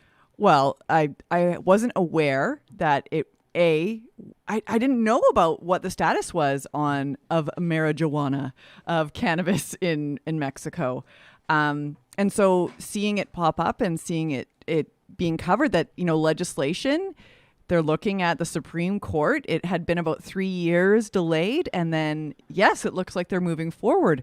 And then I started digging, and it looks like Zimbabwe is looking at legalizing cannabis, as is Portugal. So it's, there's Canada. And then I was thinking, mind blowing, what's going to happen in the States? Because Canada is legal, Mexico, it's legal, not so legal. Yeah. In individual states, it is. I mean, it's really interesting in the U.S., right? Federally, it's not. Federally, it's prohibited. Yeah. And in many states, it's been legalized, and you get these really interesting debates and sometimes sort of headline flare-ups of jurisdictional questions when the ATF becomes involved, or all kinds of interesting stuff. So we'll look forward to that conversation. I don't know. I mean, the idea of like what will this do to the black market, or what will this do to the the cartels? I have a really hard time believing. You have conversations all the time about legal cannabis in Canada, and what has changed over the past number of years. When was it legalized? 2018, was that right? 2017, 2018, something like that. It's been legal for a few years now. It was like October 17th of 2018, wasn't it? You're amazing that you can. Well, I remember because it was the I think it was October 17th, 2018. That was the 1 year anniversary of Gord Downey's passing, I believe, if I remember correctly, and that was the day, and I think a lot of people were expecting, I think a lot more impaired driving. Mm-hmm. Cannabis. That was the biggest fear. That was one of the big ones, right? Yeah. Cannabis, impaired driving, and you saw a lot of police departments, and the Canadian Association of Police Chiefs at that time had said, we're not adequately prepared for this. We don't have proper roadside testing. We don't have the proper equipment. There was a real lack of sympathy, I think, for a lot of people on that front, saying, should we not have had proper or adequate roadside testing equipment before cannabis was legalized? Like, are we implying that we thought nobody was smoking and driving, or smoking and flying, as people joke? Nothing funny about it. I've never heard that before. Oh, it was always like, the T-shirt. You always get this people where it's like a funny T-shirt, but you're like, that's actually a terrible message. Like, why drink and drive when you can smoke and fly? Like those T-shirts. No, that's just me. Yeah. It's like the people that say don't drink and drive, you might spill your drink. Yes, exactly. Like those people. Those people. Yeah. And like that guy that shows up at the barbecue with that T-shirt, and you're like, but like, really? It's like going to be there's like one person at the party that like just lost a loved one to a drunk driver, and you're wearing that fucking shirt. Like, it just, sometimes you're kind of like, whatever. But I will say that, I mean, anecdotally, has anything really changed since cannabis? I mean, we'll get some insight coming up in about 20 minutes from Natalia, and I'm looking forward to that conversation about what she expects, this may do, or how the sort of the landscape may change in Mexico. But in Canada now, we're at 3.5 years legal, and aside from legal cannabis shops, which still, when I drive by, I'm like, man, that still kind of just seems a little. It's pretty wild. Yeah. Seems a little strange. But really, has society changed at all? I mean, my world has not changed. So in my little sphere, I would say no. I mean, other than, I had some people that lived next door to me. I've since moved, and they just, were lighting up. Yeah. All hours of the day, and it was going straight into my house, and I'd be like, please. For free. Like, you didn't even have to pay for it. Yeah, that's right. That's so it's so generous of them. It's amazing. Wow. You know how you had that kind of like epiphany moment with the photo radar? Now I have had the epiphany. You're welcome. You never saw it as a gift, did you? that free cannabis smoke was making its way into your living room windows. I am going to sound like a grumpy person, but I hate the smell. Yeah. It actually, to me, is like if you took nails on a chalkboard and made it a smell. Really? It's like I have a very... Do you feel the same way? Would you prefer, if you had to smell cannabis smoke or cigarette smoke? Cigarette smoke. You would rather smell cigarette smoke than cannabis smoke? Yeah. Wow. Sam, would you say, do you feel like society, this is an anecdotal exercise. This is obviously not scientific. We're not going to come out and someone say, well, actually, as a matter of fact, 14% of drivers, like anecdotally, do you believe anything has dramatically changed, or is Canada dramatically different from before to when after cannabis was legalized? Yeah, I think we're in about the same place. I think I mean, like I said, you put aside your thoughts on whether you use it or not. It's really more of the substance that was everywhere is now just in the legal sphere. What's changed is there's weed stores everywhere. That's what's changed. Yeah. That literally materially seems to be the only thing that's changed. And like, I'm on the other side with Sarah with this. It's just like, I hate the smell of cigarette smoke, but like cannabis smoke smells kind of earthy and all right. And I find it a way more pleasant thing to sniff while you're walking down the street. Yeah, well, Sam, that is the right answer. And now, by a vote of 2-1, we will now start smoking cannabis in the Real Talk studio. We're sorry. Yeah, start. Sorry, Hoyles. But it's been an interesting conversation here as well. I mean, this, Sha'Carri Richardson, American sprinter, interesting to see Nike stick with her. She tested positive for cannabis and is disqualified from competing in the Tokyo Olympics in the 100-meter race, where she was certainly one of the favorites. She's been issued a 1-month suspension. She's been with Nike since 2019. I would even say, and I tweeted about this on the weekend, and I applauded Nike for sticking with her. Nike's been on the right side, I think, of a couple of things. Right? I mean, like, Colin Kaepernick's another interesting example. I saw that Ross Reglibati was chiming in on this, the Canadian gold medal winning snowboarder. That got busted for... Got busted, but kept his gold medal. Mm-hmm. I remember he was talking about he's in a tough position. It's very different, right? Like... This is like when Ben Johnson got busted for anabolic steroids, and what they describe as the dirtiest race in human history, the 1988 men's Olympic 100-meter dash. Yeah. Ben Johnson, Carl Lewis, like everyone's doping.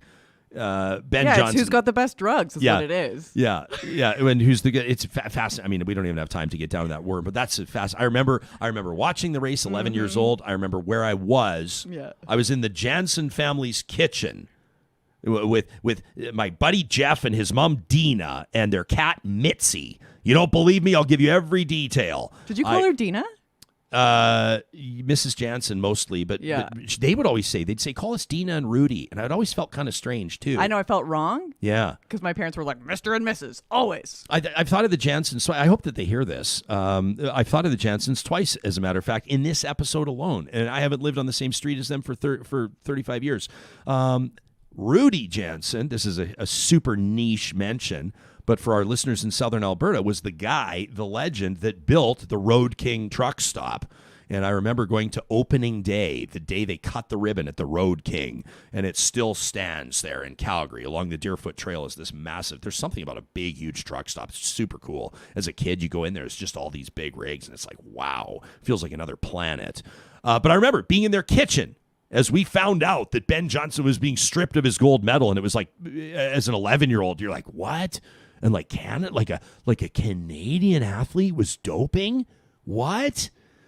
And then when Ross Reglibati gets busted, but he tests positive for cannabis. Yeah, I used that word busted. I was like, actually, that does not actually fit.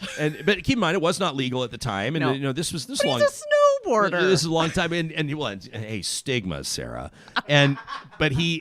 But his thing was like, I was at a party, at a send-off party before I went to the Olympics, and some people near me were smoking it. And it's like, oh, man. I felt he had to go through the whole thing. But as I tweeted, I applaud Nike for sticking with this athlete. And I tweeted, and here's something that's different even now. I mean, you want to talk about how things have changed. I would say if I was still, 4 years ago working at a mainstream terrestrial radio station, I'm not sure I'd be tweeting this, that stigmas still stick to cannabis for now. I'm not sure I got enough credit for the stick. Stigmas stick. I thought that was a fun little.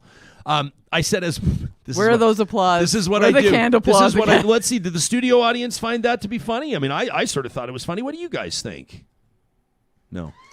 Oh yeah, a few people. Yeah. Those of you in the back. Thanks. But I said, as more and more people access this amazing plant for health, healing, and relaxation, the stigma, I believe, will change. And rules for sport and society must follow suit.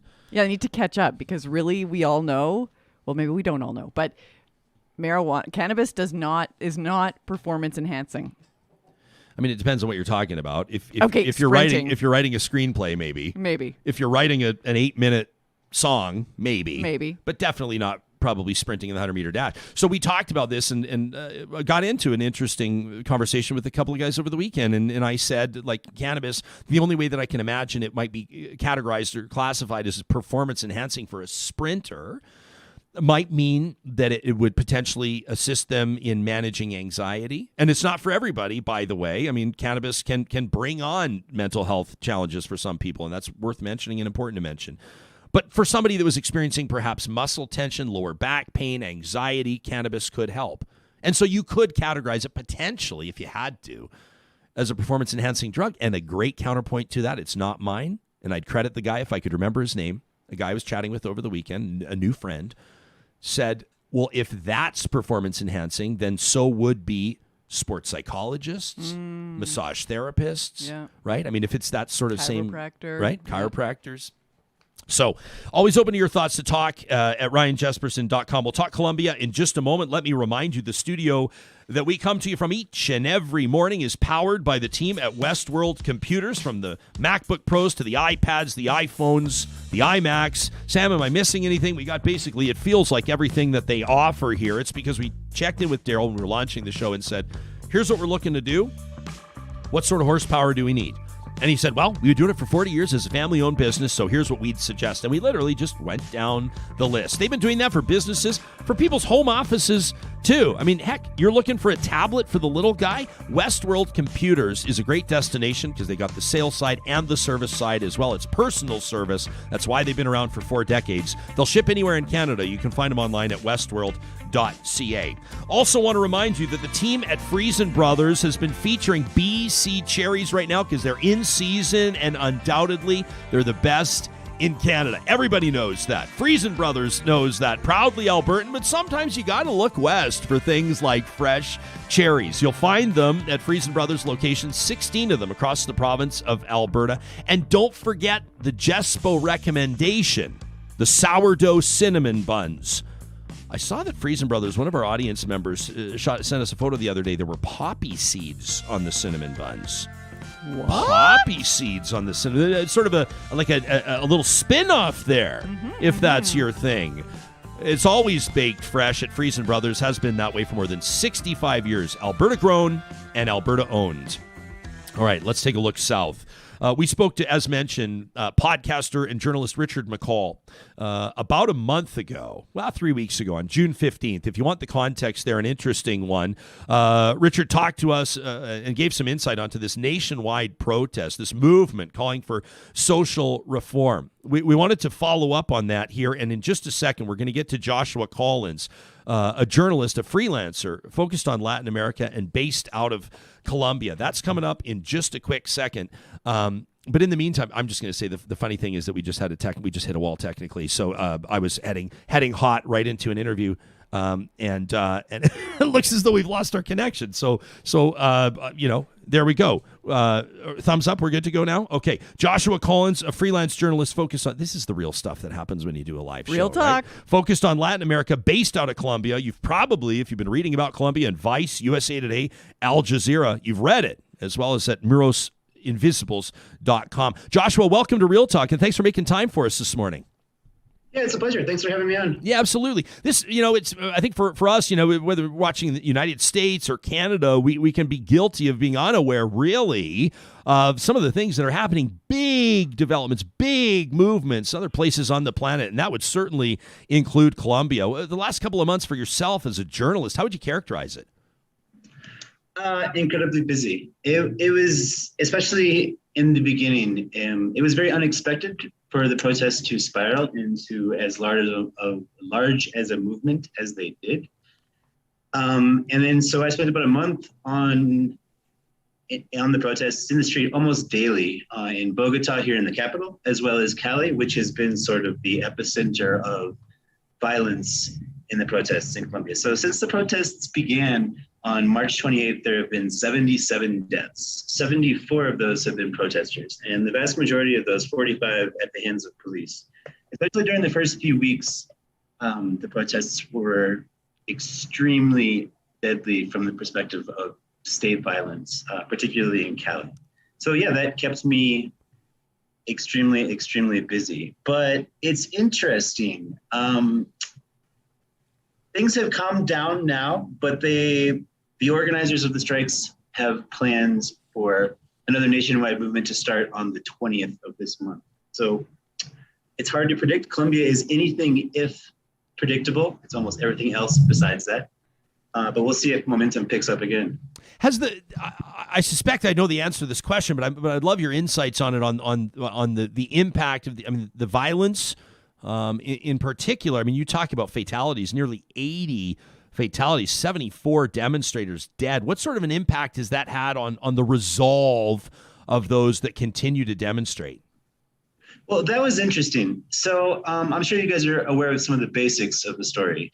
When the protests first started, they were about a number of issues, but one of the bigger ones was about a tax reform that the government was proposing.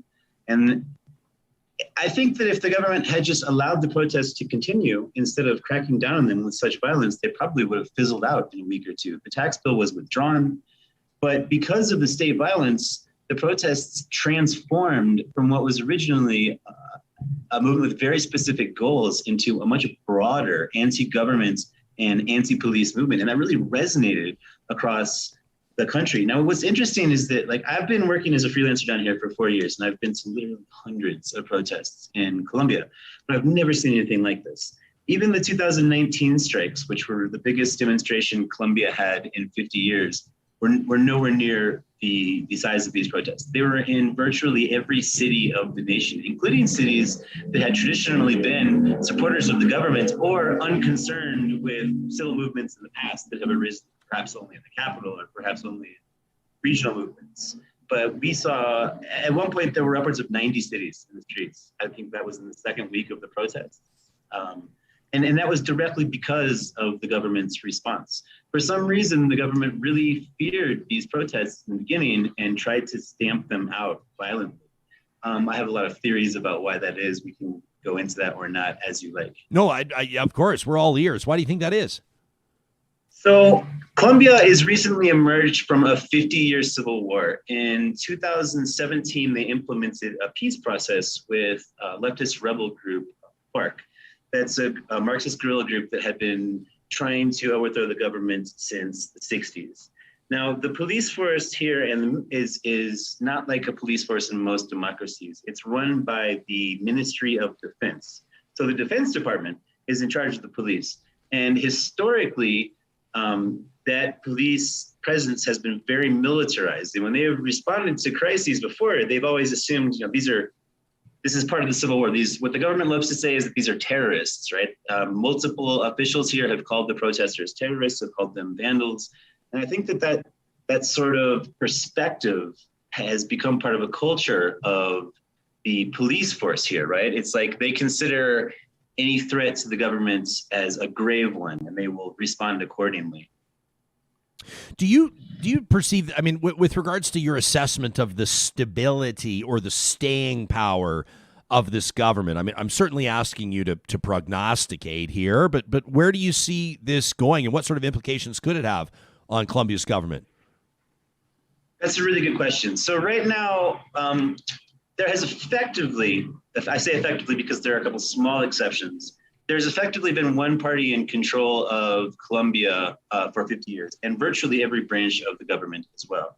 Now, lately, since about 20 years ago, that has been under the philosophy of former President Álvaro Uribe. So they call it Uribistas, right? That's the philosophy. And the current administration of Iván Duque represents that trend of thought. So as far as what effect the protests will have on politics, we're coming into an election year next year. Elections will start this year in November. Right now, Ivan Duque has a disapproval rating of 79%. Wow. He's the least popular president in Colombian history. And that's impressive because they've had some very unpopular governments. So as far as impacts of the nation, I would say that as long as Ivan Duque is in the administration, we will probably not get the police reform that protesters are demanding. But I do think that he has, I don't want to say this as a sure thing, I imagine he has destroyed his party's chances for any kind of meaningful victory in the upcoming elections.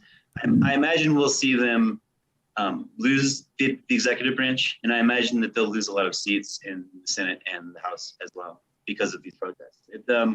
So when the protests first started, they had an approval rating of almost 85%. So even people who weren't active participants in the protests greatly supported them. That has changed a little bit going 3 months in because there has been instances of protest violence. There were blockades across almost a third of the country for a month that were extremely unpopular. They were blocking commerce. They're blocking transportation. There was even an instance where they blocked a hospital and a baby died. So I don't want to put all of the negative actions completely on the side of the state. There have been bad actors among the protest movement as well. And that has made the movement a little bit less popular. It's now, I think that the last poll was about 2 weeks ago and it had like a 58% approval rating, which is still really high, but not as incredible as it was in the beginning. Also, the government has slowed down on killing protesters. There have only been 3 deaths in the last 2 weeks at the hands of police. But there have been deaths of protesters at the hands of other civilians, which in Colombia is a very, very scary thing. Because during the Civil War, Colombia had a history with paramilitarism. And what that was militias would organize and they would fight these rebels as well. In the beginning, they were called self-defense forces, but these paramilitary forces quickly evolved into criminal groups and death squads. And there's a very scary history of what they call social cleansing here, which is when these neighborhoods would go into towns and they would kill anyone they suspected of working with the guerrillas. Now, these killings by civilians, mostly in Cali, of protesters in Colombia call up memories of those horrific events, these massive human rights violations during the Civil War. And obviously we're nowhere near that level, but if the trend towards paramilitarism continues, that could be a great problem for Colombia moving forward. Journalist Joshua Collins, our guest. I guess it was about a week ago that that statue of Christopher Columbus was toppled. Do you pronounce the city? Is it Barranquilla? Is that how you say it? Barranquilla. Yep. Barranquilla. How significant, like symbolically, we see these statues come down, Robert E. Lee in the southern U.S. or Sir John A. Macdonald or Winston Churchill or Queen Victoria up here in Canada. How significant symbolically is the toppling of a Christopher Columbus statue in Colombia? It's a very, very controversial issue here. So let me give a bit of background about how this started. So, and when the protests first started, there was this indigenous group, mostly from Cauca, called the Misak. And the Misak people, I've started to call them the Mata Estatuas, like the statue killers, right? So since protests started, they've been traveling around Colombia, toppling various statues of various conquistadors. Now, some of them are more controversial than others. Much like when this happened in the States last year, some people will say, oh, well, they need to go through the governments and apply for permits to remove these statues. But I've talked with these indigenous people that are committing these actions. And what they tell me is that we've never had a voice in our governments. If we send in the paperwork for a position to remove the statue of one of these conquistadors who literally killed hundreds of thousands of our people, the government will ignore us. So to them, it was a way to call attention to what they call the revisionism of Spanish colonialism in Colombia. What they feel is that the story has been whitewashed over centuries, 500 years now, because it was written by the victors. And so these attempts to knock over statues to them are a strategy for calling attention to how badly conquistadors and the Spanish crown, and people like Columbus. Columbus actually never came to Colombia, although it's weird that we have his name. But to call attention to the revision of that history. Now, people on the other side say this is just theatrical, this is performative, this has no purpose, it's anarchy, it's chaos. So it's extremely controversial. And I think that the most controversial were the statue of Columbus about a week ago, as well as Queen Isabella in Bogota about a week before that. There's a lot of people here in Colombia that are proud of what the Spanish culture instilled on this nation. And there are people who would argue, much like people argued in the States last year, that even though these were people who committed horrible crimes, they're still part of the culture of Colombia. But I don't know where that's going to go. I do think, though, that it's very interesting and important that perhaps Colombia has a conversation in an attempt to reconcile these different viewpoints. And perhaps, I think it's fair to say that for a long time, the story of Spanish colonialism was misrepresented in Latin American education. And perhaps it's time to revisit that at the least. I don't have a strong opinion on whether the statue destruction is lawful or good, but I do think that it has inspired an interesting conversation.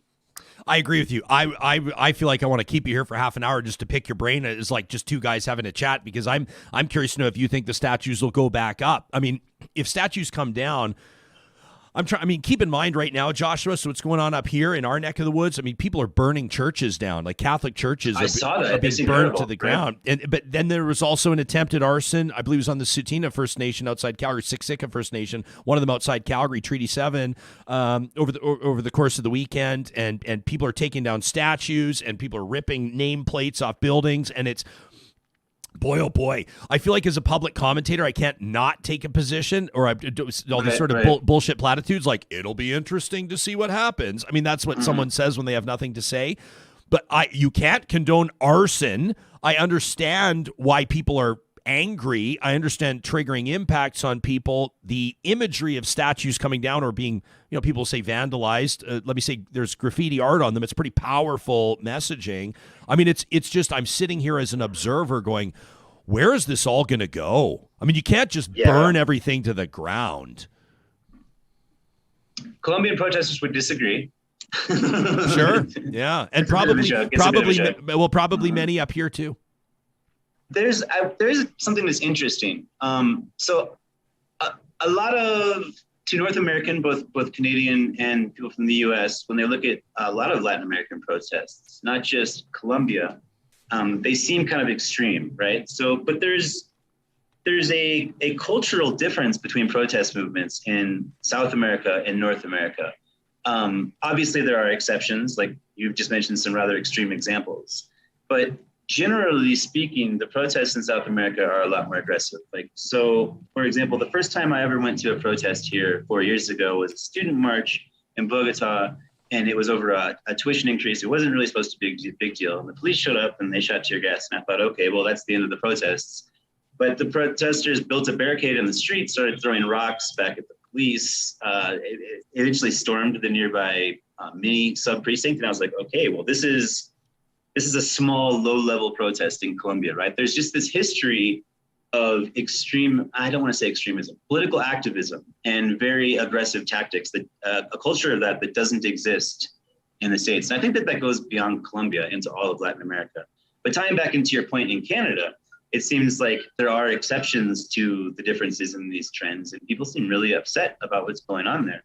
And I do think that it's interesting and perhaps important that there has been a reckoning of our perhaps flawed history of how colonizers dealt with indigenous people across the entire continent.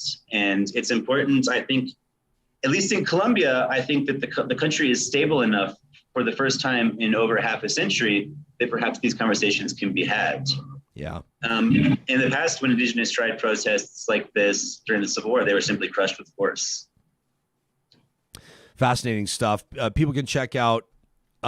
What's the translation? I should know this. Is it? Do you say muros? How do you pronounce it? Muros invisibles. It's invisible walls. The project originally, when I lived on the Venezuelan Colombian border, it had to do with the fact that we create these invisible walls between us. Yes, they're borders that we can't cross, but there are more than that. There are also perceptions, there's languages.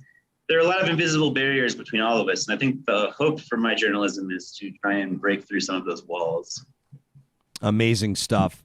People can check it out online. We've linked to your work in the tweet that we sent out every morning announcing our guest lineup. Joshua, we're grateful that you've made time for us this morning. Thanks for this. Keep up the amazing work, and we'll look forward to speaking with you again.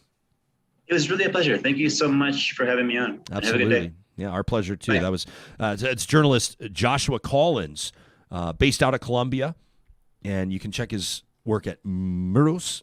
My pronunciation's so bad. I want to be like murosinvisibles.com, but that's not. I want to say it right. You know, we always have a chuckle about my buddy's dad. He'd always speak. You know, they'd go to this beautiful Cancun, Mexico. They'd go to this place, and there's this place. It would be Plaza Caracol. Yeah. Whereas there's restaurants and things like that, and his dad would be like, all right, everybody, let's go. Everybody, come on. It's time for supper. Get in the cab, and he'd be like, hey, amigo, what's shaking? Plaza Caracol, please. But he would just, hey, a Plaza Caracol.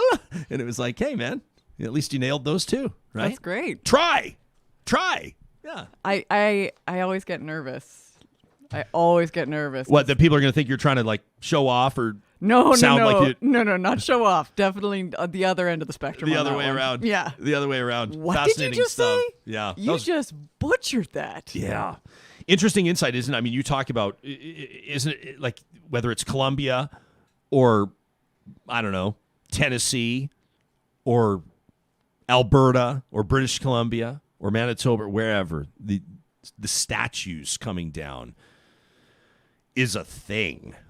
And there are nuanced discussions to be had about each one and the significance and the context, but bigger picture, you know, where does this go? We are in the midst of it's going to really, you know, it's not been, I mean, these conversations are not necessarily new. People saying, you know, these people, like this person doesn't deserve a statue, or actually that neighborhood is named after a person with a pretty sketchy track record, or whatever the case may be. You know, the way that we've named our buildings, or the people that we've honored with naming our freeways or our hospitals or whatever. You know, it's not like it's a new conversation that people are taking issue with it, but now people are taking more than issue. They're taking action. Like, I'm sick of seeing the statue, so I'm going to start a petition to have it taken down. No, right? I'm going to grab a couple ratchet straps or maybe the winch on my truck and pull it down. And more people are brazenly doing this. And I can't say I understand why, because I've not walked miles in those shoes, but I get it. But at what point does, right? I mean, like the church arson thing. Like these are historic churches, the city of, you know, the community of Beaumont, for example. Morinville, pardon me. I was like, Beaumont now? Okay, no, Morinville. My bad. I was just trying to think of like fantastic little bedroom communities near Edmonton, and I thought of the beautiful community of Beaumont. But both French communities, Morinville, too. Yeah, both French communities. But the Morinville church, I know for many people, was like, I saw that former Morinville mayor. She's the former president of the Alberta Urban Municipality Association, Lisa Holmes, just a force of nature in her own right. Love Lisa. She was devastated. And speaking on behalf of her, well, she's speaking for herself, but, you know, reflecting the what that church represented to the people in that community. You know, people had been baptized there, you know, had been raised in that church, had been married in that church, had been eulogized in that church, and now it's been burned to the ground. And then other people say, well, yeah, you're right. The symbolism of that church is very significant. And that's why somebody probably burned it down. I mean, it's, you know... I think there's a big difference between a church and a statue. 100%. And I also don't like. It wasn't out of the blue for a statue like the one on the grounds of the Manitoba. Yeah, Queen Victoria. The Queen Victoria statue. This was not out of the blue. This was not just, you know, from 0 to 1,000. This was years, if not, you know, a century's worth of people saying this is not right. Yeah. We do not agree. And there's only, there's only so much a person can take until they were like, you're not listening to us. I mean, but I can't condone it, but I don't think that it's out of the blue. As far as the churches, man, oh man. You can't just go around burning down buildings. So I'm not getting I'm trying to find a very, this is a weird way to put it, but I'm trying to find the sweet spot on commentary to say, I understand, as best I can. I understand as best I can, and I am seeking to understand more about the depth of the trauma and the anger and the unresolved nature of Canada's relationship with Indigenous people here and all of these types of contributing factors. We also don't know, whether it's implied or otherwise, let's also say, this isn't like, you can't just say, oh, and Indigenous people are burning down churches. Nobody knows that. Well, this can't turn into that sort of a thing either. Precisely. These could be firebugs. These could be arsonists. These could be, could be people that are harnessing the current political climate to shift. Yeah. It could be right-wing shit disturbers. It could be woke left-wing liberals, white liberals burning down churches on behalf of people. I mean, it could be anything. And I'm not trying to create all these red herrings and take the focus away from the conversation. But in trying to find a spot, I think you have to say, you can't just, I mean, it's obvious. I mean, like Lauren Corbett, who's a great, contributor to conversation on this show. He's a retired fire chief. The other days, and I know Lauren personally, I know Lauren to be a thoughtful, contemplative guy, an open-minded guy, an empathetic guy. But he said even just, I mean, the fact that there was a seniors home next door, there's places of business, firefighters could be injured. Like you can't just condone burning down churches. We have Indigenous leaders in Canada that are stepping up. I know we have asks in to speak with a couple of them on the show that are pleading with people. These are community members saying you can't keep burning down churches. Well, it also makes, it puts an even bigger target on Indigenous community members when that happens. And I mean, we haven't mentioned it, but the call by the speech by the premier talking about when the church was burnt down in Morinville. Yeah. Putting his foot down, but never mentioning anything about the attacks on women in hijabs, attacks on mosques and other houses of worship. Well, consider the source. Well, no, but this is what I'm saying. We can't pick and choose. Yeah. It's all wrong. Yeah. It's all wrong. We'll continue to talk about it. We appreciate having an audience here that's with us for these conversations, the ones that aren't necessarily always just black and white, right? I'm checking out McBainCamera.com right now. I was going to talk about whether you're a photojournalist or just a casual, you're your own family's photographer right now at McBainCamera.com. They've got this great trade-in event. So I signed in. I check out McBainCamera.com, and look what pops up. Customer support. Look at that right there. Hello, can I help you with anything? Not right now. Just browsing. Real talkers say hi. Just a little message from us to whoever there. Look at that. And they're going to get back to us right away. They have no idea that they're live right now on Real Talk. This is your chance to turn your old photography equipment into new possibilities with McBain. A 25% bonus in trade-in value for your secondhand gear through the month of July. This is a great opportunity. That lens, that camera body that's gathering dust, you haven't used it for a while. They're going to take everything in from the vintage gear all the way to the latest full-frame mirrorless cameras. You can bring in your used cameras, lenses down to any McBain location across the province to have it appraised. They need a few days to assess it, to test it out, and then you can make a deal. The offer ends July 31st, and again, you can visit McBainCamera.com to find the store that's closest to you. Let's get into this story out of Mexico. This is a fascinating one, and I'm really excited. I'm just excited to meet Natalia, by the way. This is the journalist that agreed to join us, who has maybe one of the coolest job descriptions I've ever heard of. So here's the deal. Mexico, basically, on June 28th, so we'll call it a week ago or so, in a 9-2 vote, the Mexican Supreme Court declared the prohibition of personal consumption, possession, and cultivation of recreational cannabis as unconstitutional. Now, the work is not done here. If you're on your way to Mexico for a vacation, do not pick up an ounce on the beach and smoke it openly in front of the federales. It could be a problem. It's why we wanted to go to cannabis and psychedelics reporter Natalia Buendia. Did I do okay on the surname, Natalia? Welcome to Real Talk. We're so grateful to have you here. You did great, Ryan. Thank you so much for inviting me. Well, yeah, that was great pronunciation, I must say. Well, you have, I want to pick your brain, not just about this story, but about your job. You're a cannabis and psychedelics reporter for Mugglehead Mag. How did you find your way here? I mean, what an interesting beat.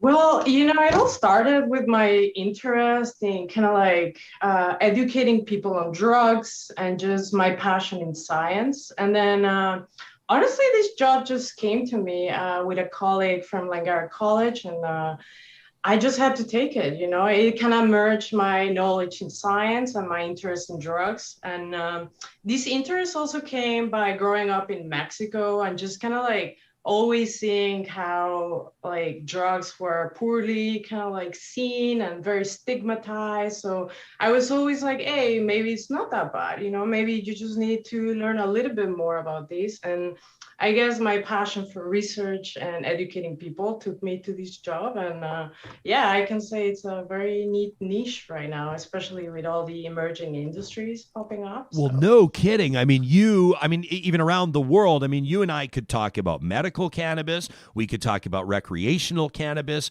We could talk about some of the new technologies there. I mean, on the psychedelic front, microdosing, mental health implications, some of the big business that's booming there. It's estimated to be an absolutely massive industry. I mean, you could write for days and days and days. There's so much subject matter, especially through an international lens. Yeah, no, you got that right. Like, honestly, right now it's just erupting. Like, you have like psilocybin, you have cannabis, you have legalization, you even have the company side of it, right? Because all the companies right now are kind of like just seeing the potential all of these industries have. Therefore, they're preparing to when it's ready to go. So definitely there's still a lot of writing to do, and this is just starting, and I'm really happy to be in this field. So Natalia, you grew up in Mexico, so you've obviously had a good sense of, you've shared with us your personal perceptions of what you've observed with regards to the culture around cannabis, the stigma that is there. Can you sort of set the tone for us on how significant this development is, this 9-2 vote? This is a pretty clear statement from the Supreme Court. Yeah, definitely. Like, Mexico has this idea that cannabis is going to destroy society, right? From creating more crime to just making people do more drugs to just destroy it, right? So, but they don't really know why. So this is a huge step into kind of removing that stigma. So it's kind of like, okay, so the court now has actually declared it a human right, so it shouldn't be as bad, So this is kind of like not a huge step, but the first step into mobilizing to a destigmatized view of weed, I would say. And what happened last week, I'd say it left people kind of like confused because there isn't any regulation. It's just pretty much like, okay, now it's a human right, but nobody really knows how this is seen. So, for example, cannabis users may go out on the street and they may light up a joint, but they don't really know if like they're gonna get prosecuted still or not because it's not outlined anywhere. So I'd say like of course it's a work in process, but I would say it's a huge step to kind of like get the conversation going, which in my opinion is the first step of changing people's minds and educating them about drugs. Yeah, Natalia, what prompted all of this? Was it a promise from a from a politician? Was it a grassroots, no pun intended, grassroots movement? What was it? Well, you know what? This comes back in 2017, like with an act of unconstitutionality being declared by a minister. So she proposed it based on how people were applying for amparos. That is kind of like a special permit that is like, okay, this law is violating on my human rights. Then you kind of like have to apply to this permit and then you're able to do something. So what happened is that 5 people got this permission based on cannabis use as a human right. And this kind of prompted the General Act of Unconstitutionality to be amended. And after this, lawmakers were kind of forced to create a law in order to meet those human rights for Mexicans. But like this happened like back in 2017, and then they asked for extensions, for 3 extensions actually, and then COVID.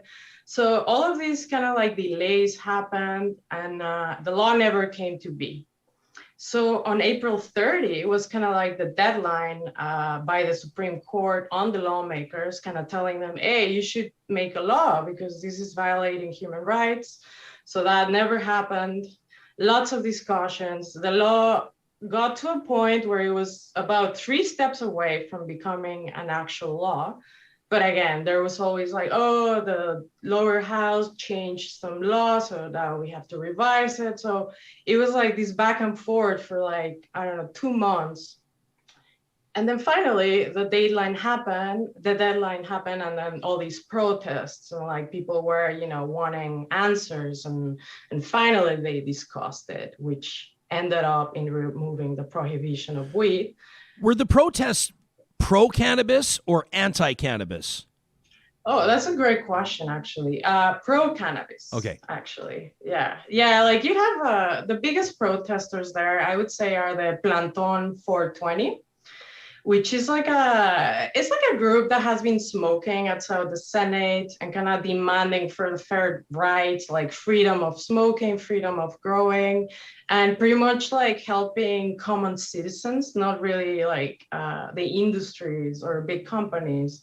A big critique from them, it was like the proposed law didn't really help removing the stigma, as you still kind of needed a permission to smoke weed. So they were like, hey, if we're responsible adults, why are you kind of asking us to get a permit, right?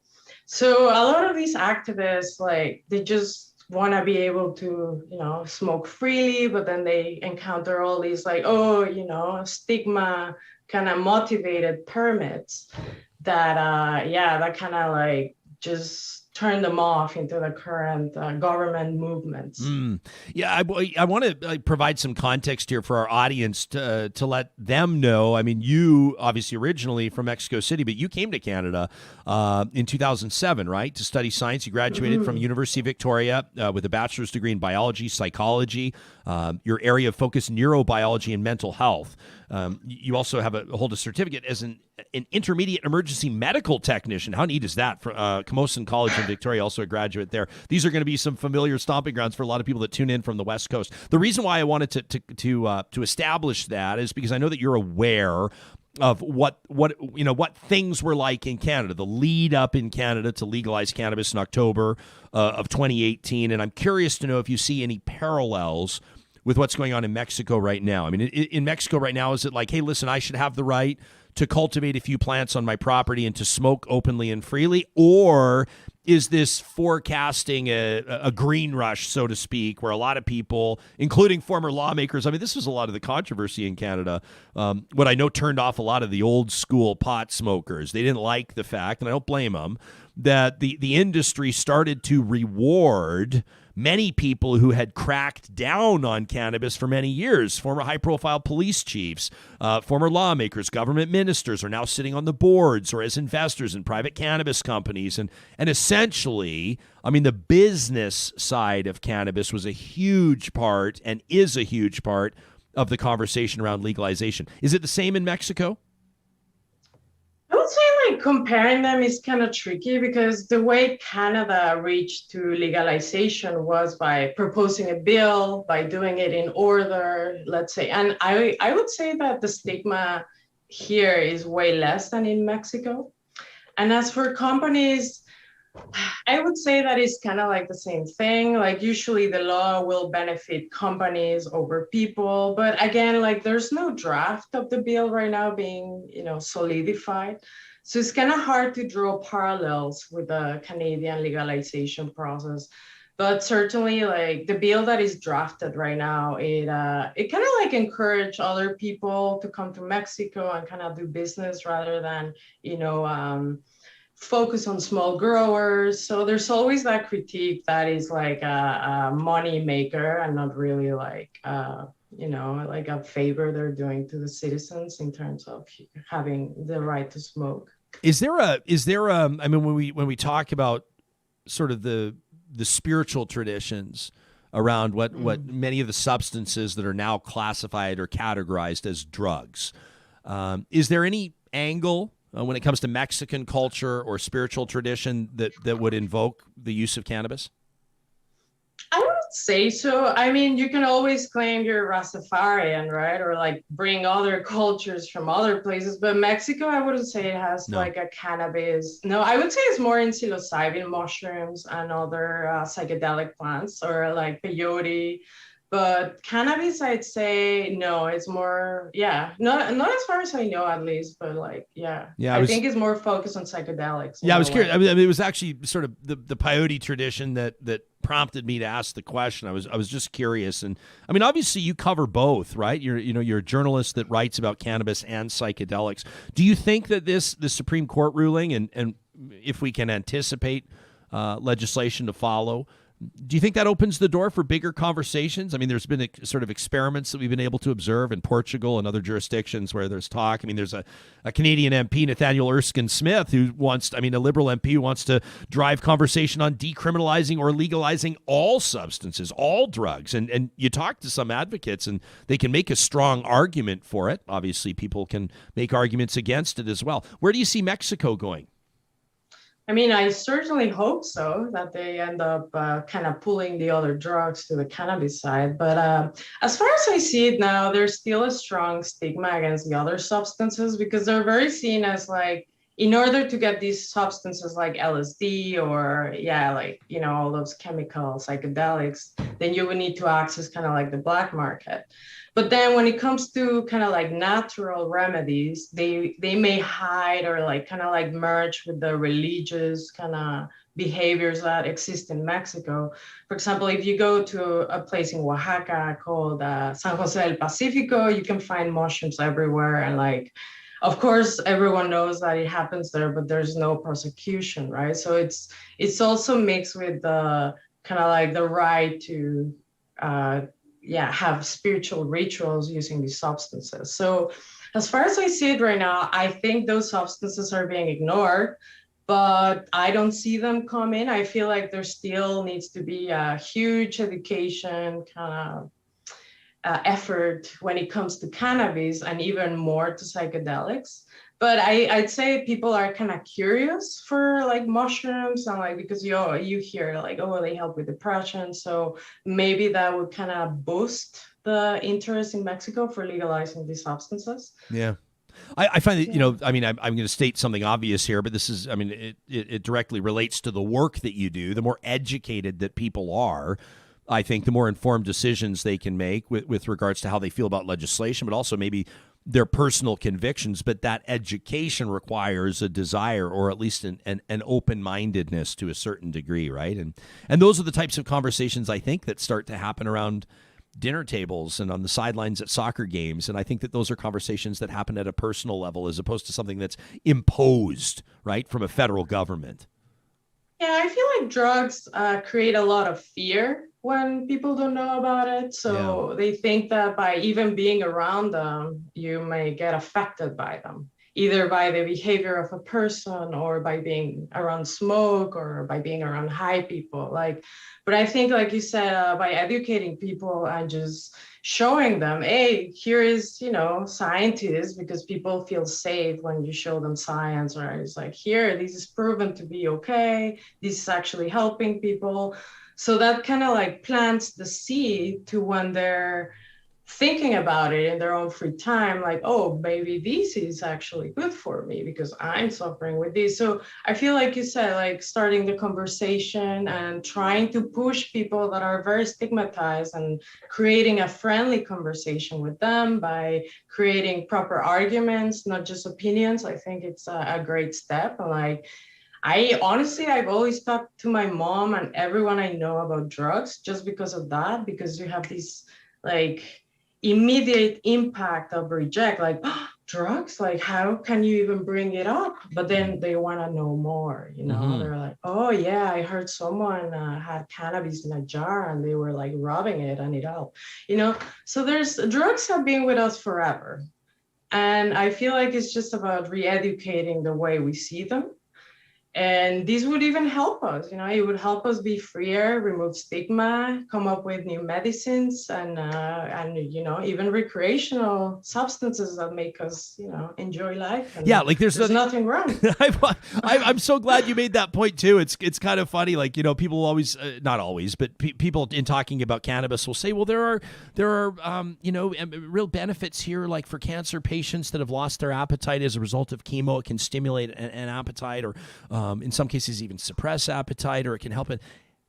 People don't often just say, it just makes me feel great. I just actually really enjoy it. Right? Like in the same, like you don't have to justify why you crushed like 8 lime margaritas on the patio at the taco stand, but you have to, I mean, it's so interesting. And you'll talk about like somebody's experimenting or microdosing with psilocybin or mushrooms or psychedelics, and everyone will go, kind of like, ooh, and they picture all these like twirly, outlandish, ridiculous, I'm sort of picturing, Johnny Depp as Hunter S. Thompson, that sort of a thing. Whereas at the same time, if your physician prescribes you basically horse tranquilizers, you'll go fill the prescription at the pharmacy, stuff your face with them. Nobody will judge you for it. And it just, to me, it's like what? A bunch of people in a boardroom have decided which substances are acceptable and which are not. And there's so much that goes into that. I don't even think you and I have enough time to talk about some of the contributing factors to what's been outlawed and what has not, and who's profited from what. But it's very interesting because I don't think we have enough of those open conversations of stacking things up side by side and saying, let's have real talk about this. Yeah, I think there has to be talk about the freedom of altering your consciousness. Like, why is that wrong? Why do people penalize it so much? You're not harming anyone, but like they see it as a kind of like an insult to society. It's like, oh, why are you acting like that? Why do you look weird? It's like against the norm. So by accepting these people and like, they just like getting high. We all like getting high from coffee, from sugar, from alcohol, from TV, from the phone. So we just have to understand that like drugs come in different shapes, and like some of them are more toxic, some of them are more creative, but they're just the same thing, right? So yeah, I fully believe in decriminalization of all drugs. Natalia, in closing, I'm pretty certain that the Hells Angels have not been put out of business in Canada, despite the fact that cannabis is now being legally grown, supervised by Health Canada, regulated by governing bodies in different provinces and territories, and sold with tax applied. I'm pretty sure that a lot of people are still texting their guy, the same guy that's been bringing them ounces for $100 for 20 years, and they're still getting great pot. And I think that there's, a retail market that's doing reasonably well. And I would suggest that the black market is still very alive and well in Canada. What are the implications, if any, do you think on Mexican cartels and what you might describe as the black or gray market there? I think like, if anything, it would kind of remove income from them. And I mean, by now their income from marijuana is not huge, to be honest. Like they make most of their money from fentanyl, cocaine, and like things that I don't even know and don't even want to think about right now. So I feel like marijuana, the fact that it's getting normalized, it's prompting people to maybe grow their own weed, or maybe, like you said, go to their guy that not necessarily is a drug dealer, but just like a guy that has a great green thumb and has great weed. Because, I mean, what the government is planning right now is like, oh, yeah, we'll just give you the seed and then you'll grow your weed and be happy. But, I mean, we all know that growing weed is not that easy, especially if you want to consume it. So I feel like there's two cases. Either people are going to feel more comfortable going to the black market now, like, oh, now I can smoke weed everywhere, so I'll call my guy and like do it more often, right? So that's a kind of scenario. But you also have the scenario of like, oh, I have weed here. I don't need to contact my dealer anymore. Or like my friend Johnny here grows great weed, so you kind of remove money from the black market like that. I'm curious to see if there's some sort of, I don't know, effect on how people gather weed from the black market. But yeah, I would say those would be kind of like the three scenarios I would predict. Yeah, I think you're probably right. It's been interesting for me to, and I kind of smirk a little bit because I can't even keep basic houseplants alive. I can't, I'm the guy that will kill a cactus inadvertently.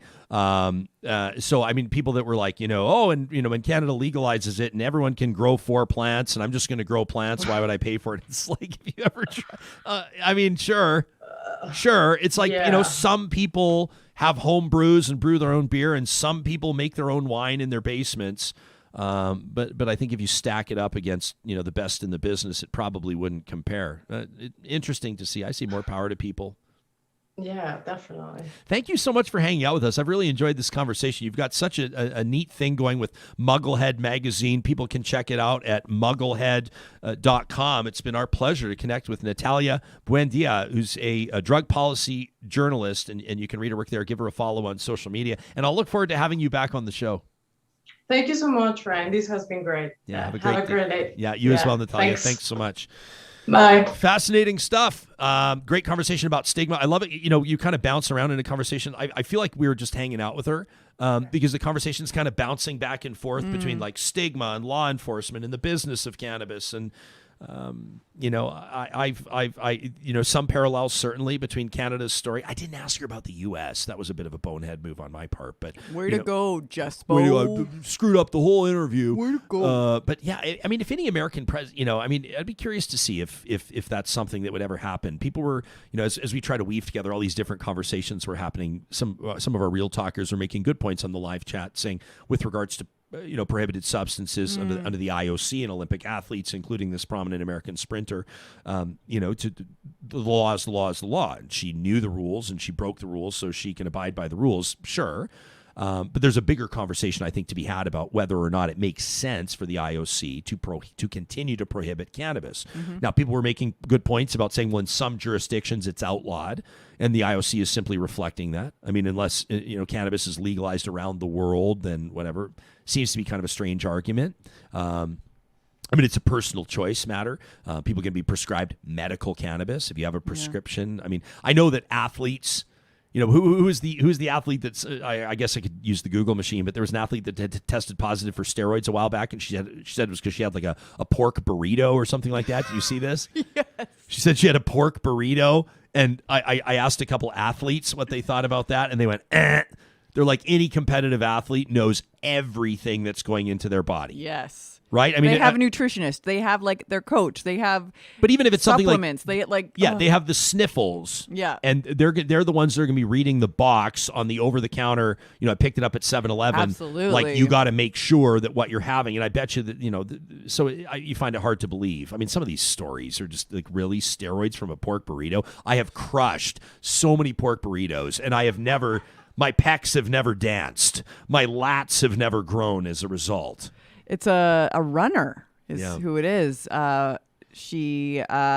Shelby is her name, Holohan, and she's the American record holder in the 1,500 and 5,000 meter. Oh, those are painful races.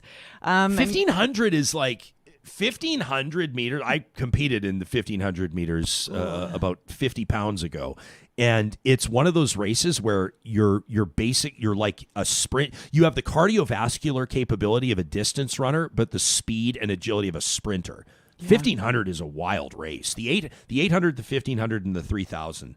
Those are some of my favorite races. I think those are great. Well, it's such strategy in them, right? Yeah. Because you have to. It's like. This is probably a weird connection, but it's like auto racing, because you have to figure out like how much air am I putting in the tires? Yeah. How much gas am I starting with or not? Yeah. And it's there's a lot of strategy in there. I've been watching F1 Drive to Survive. Have you guys been paying attention to this on Netflix? Super cool. I've never been like a huge Formula One guy. I've got a lot of respect for it. I think the drivers are on another planet with regards to like risk taking and cool under pressure and all that kind of stuff. I don't think the average human can process what it would be like to be strapped into a machine like that and then going literally 350 kilometers an hour around corners. Like, I can't even wrap And you my have to have like a headrest so your head doesn't get like snapped yeah, back. but then they're also like, they get in these spectacular wrecks and they flip 7 times and then they get out and walk away, and kind of like, it just blows my mind. But yeah, it's been fascinating, some insight there. But So pork burrito. But pork burritos, back to pork burritos. I don't even know how we're going to bring this one back together. I'm curious to know, Real Talkers, how you feel about this. I'm hoping that we get some emails on drug prohibition and policy and stigmas and stereotypes and I mean like real life stuff. You know, how's it impacting you? Like, I want to hear the story of the first time that somebody came out of the closet with cannabis. I want to hear about the first time that somebody pulled out a joint or pulled out their vape pen at a family gathering and it sent shockwaves. Can you believe he just did that? I can't through believe the he house. just did Is that. he smoking Did you see what he's cannabis? doing? I And can't then believe the younger brother is going to be talking to the mom and is going to say, "Yeah, but mom, it's legal now. Like mom, like no You're offense, having but your like wine." you're having your 5th glass of wine. Yeah. Like what? It's legal now. Why not? Well, yeah, but it's pot. It's weed. Like, what is he? He's some lazy stoner now. He's going to sit in my basement and play video games all day? No, Ma. He's like, he just sold his company for $35 million. He's like, judges smoke weed. Cops, some of them, smoke weed. Right? It's like people smoke weed. Neurosurgeons smoke weed. Maybe not right before neurosurgery, but still.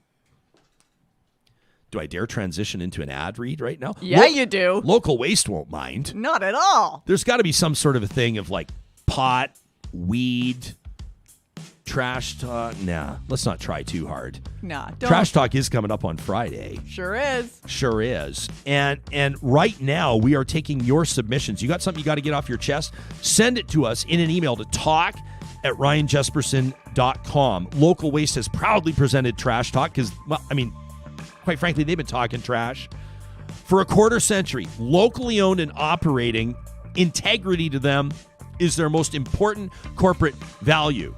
They've got it up on the wall. Now, what does that actually mean for you as a customer? It means they're not going to try to sell you more service than you need. They're in the long-term relationship game with us and with you.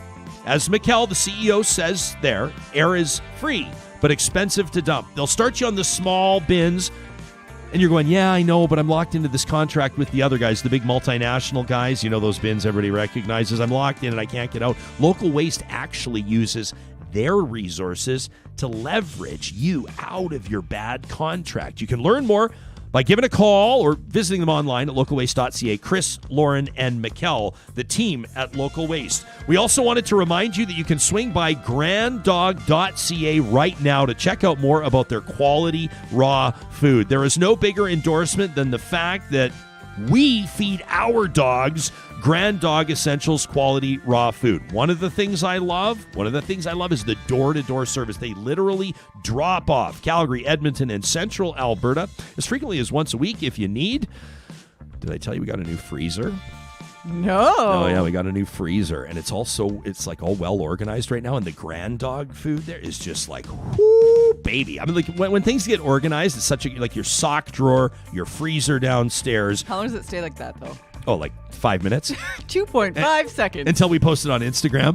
Yeah. Next up is training the dogs to take out their own food, feed themselves, and then everything will be great. But in all seriousness, the reason why we have trusted Grand Dog with our dog's health is the proof of performance. We consulted with their nutritionists, 2.5, 3 years ago, way before Real Talk was on the air, and we have seen results with our 2 dogs. Both of them had digestive issues, different ones, obviously, different breeds, different dogs. And the team at Grand Dog has made dramatic improvements in their quality of life. If you use the promo code REALTALK, they'll give you 10% off your first order at granddog.ca.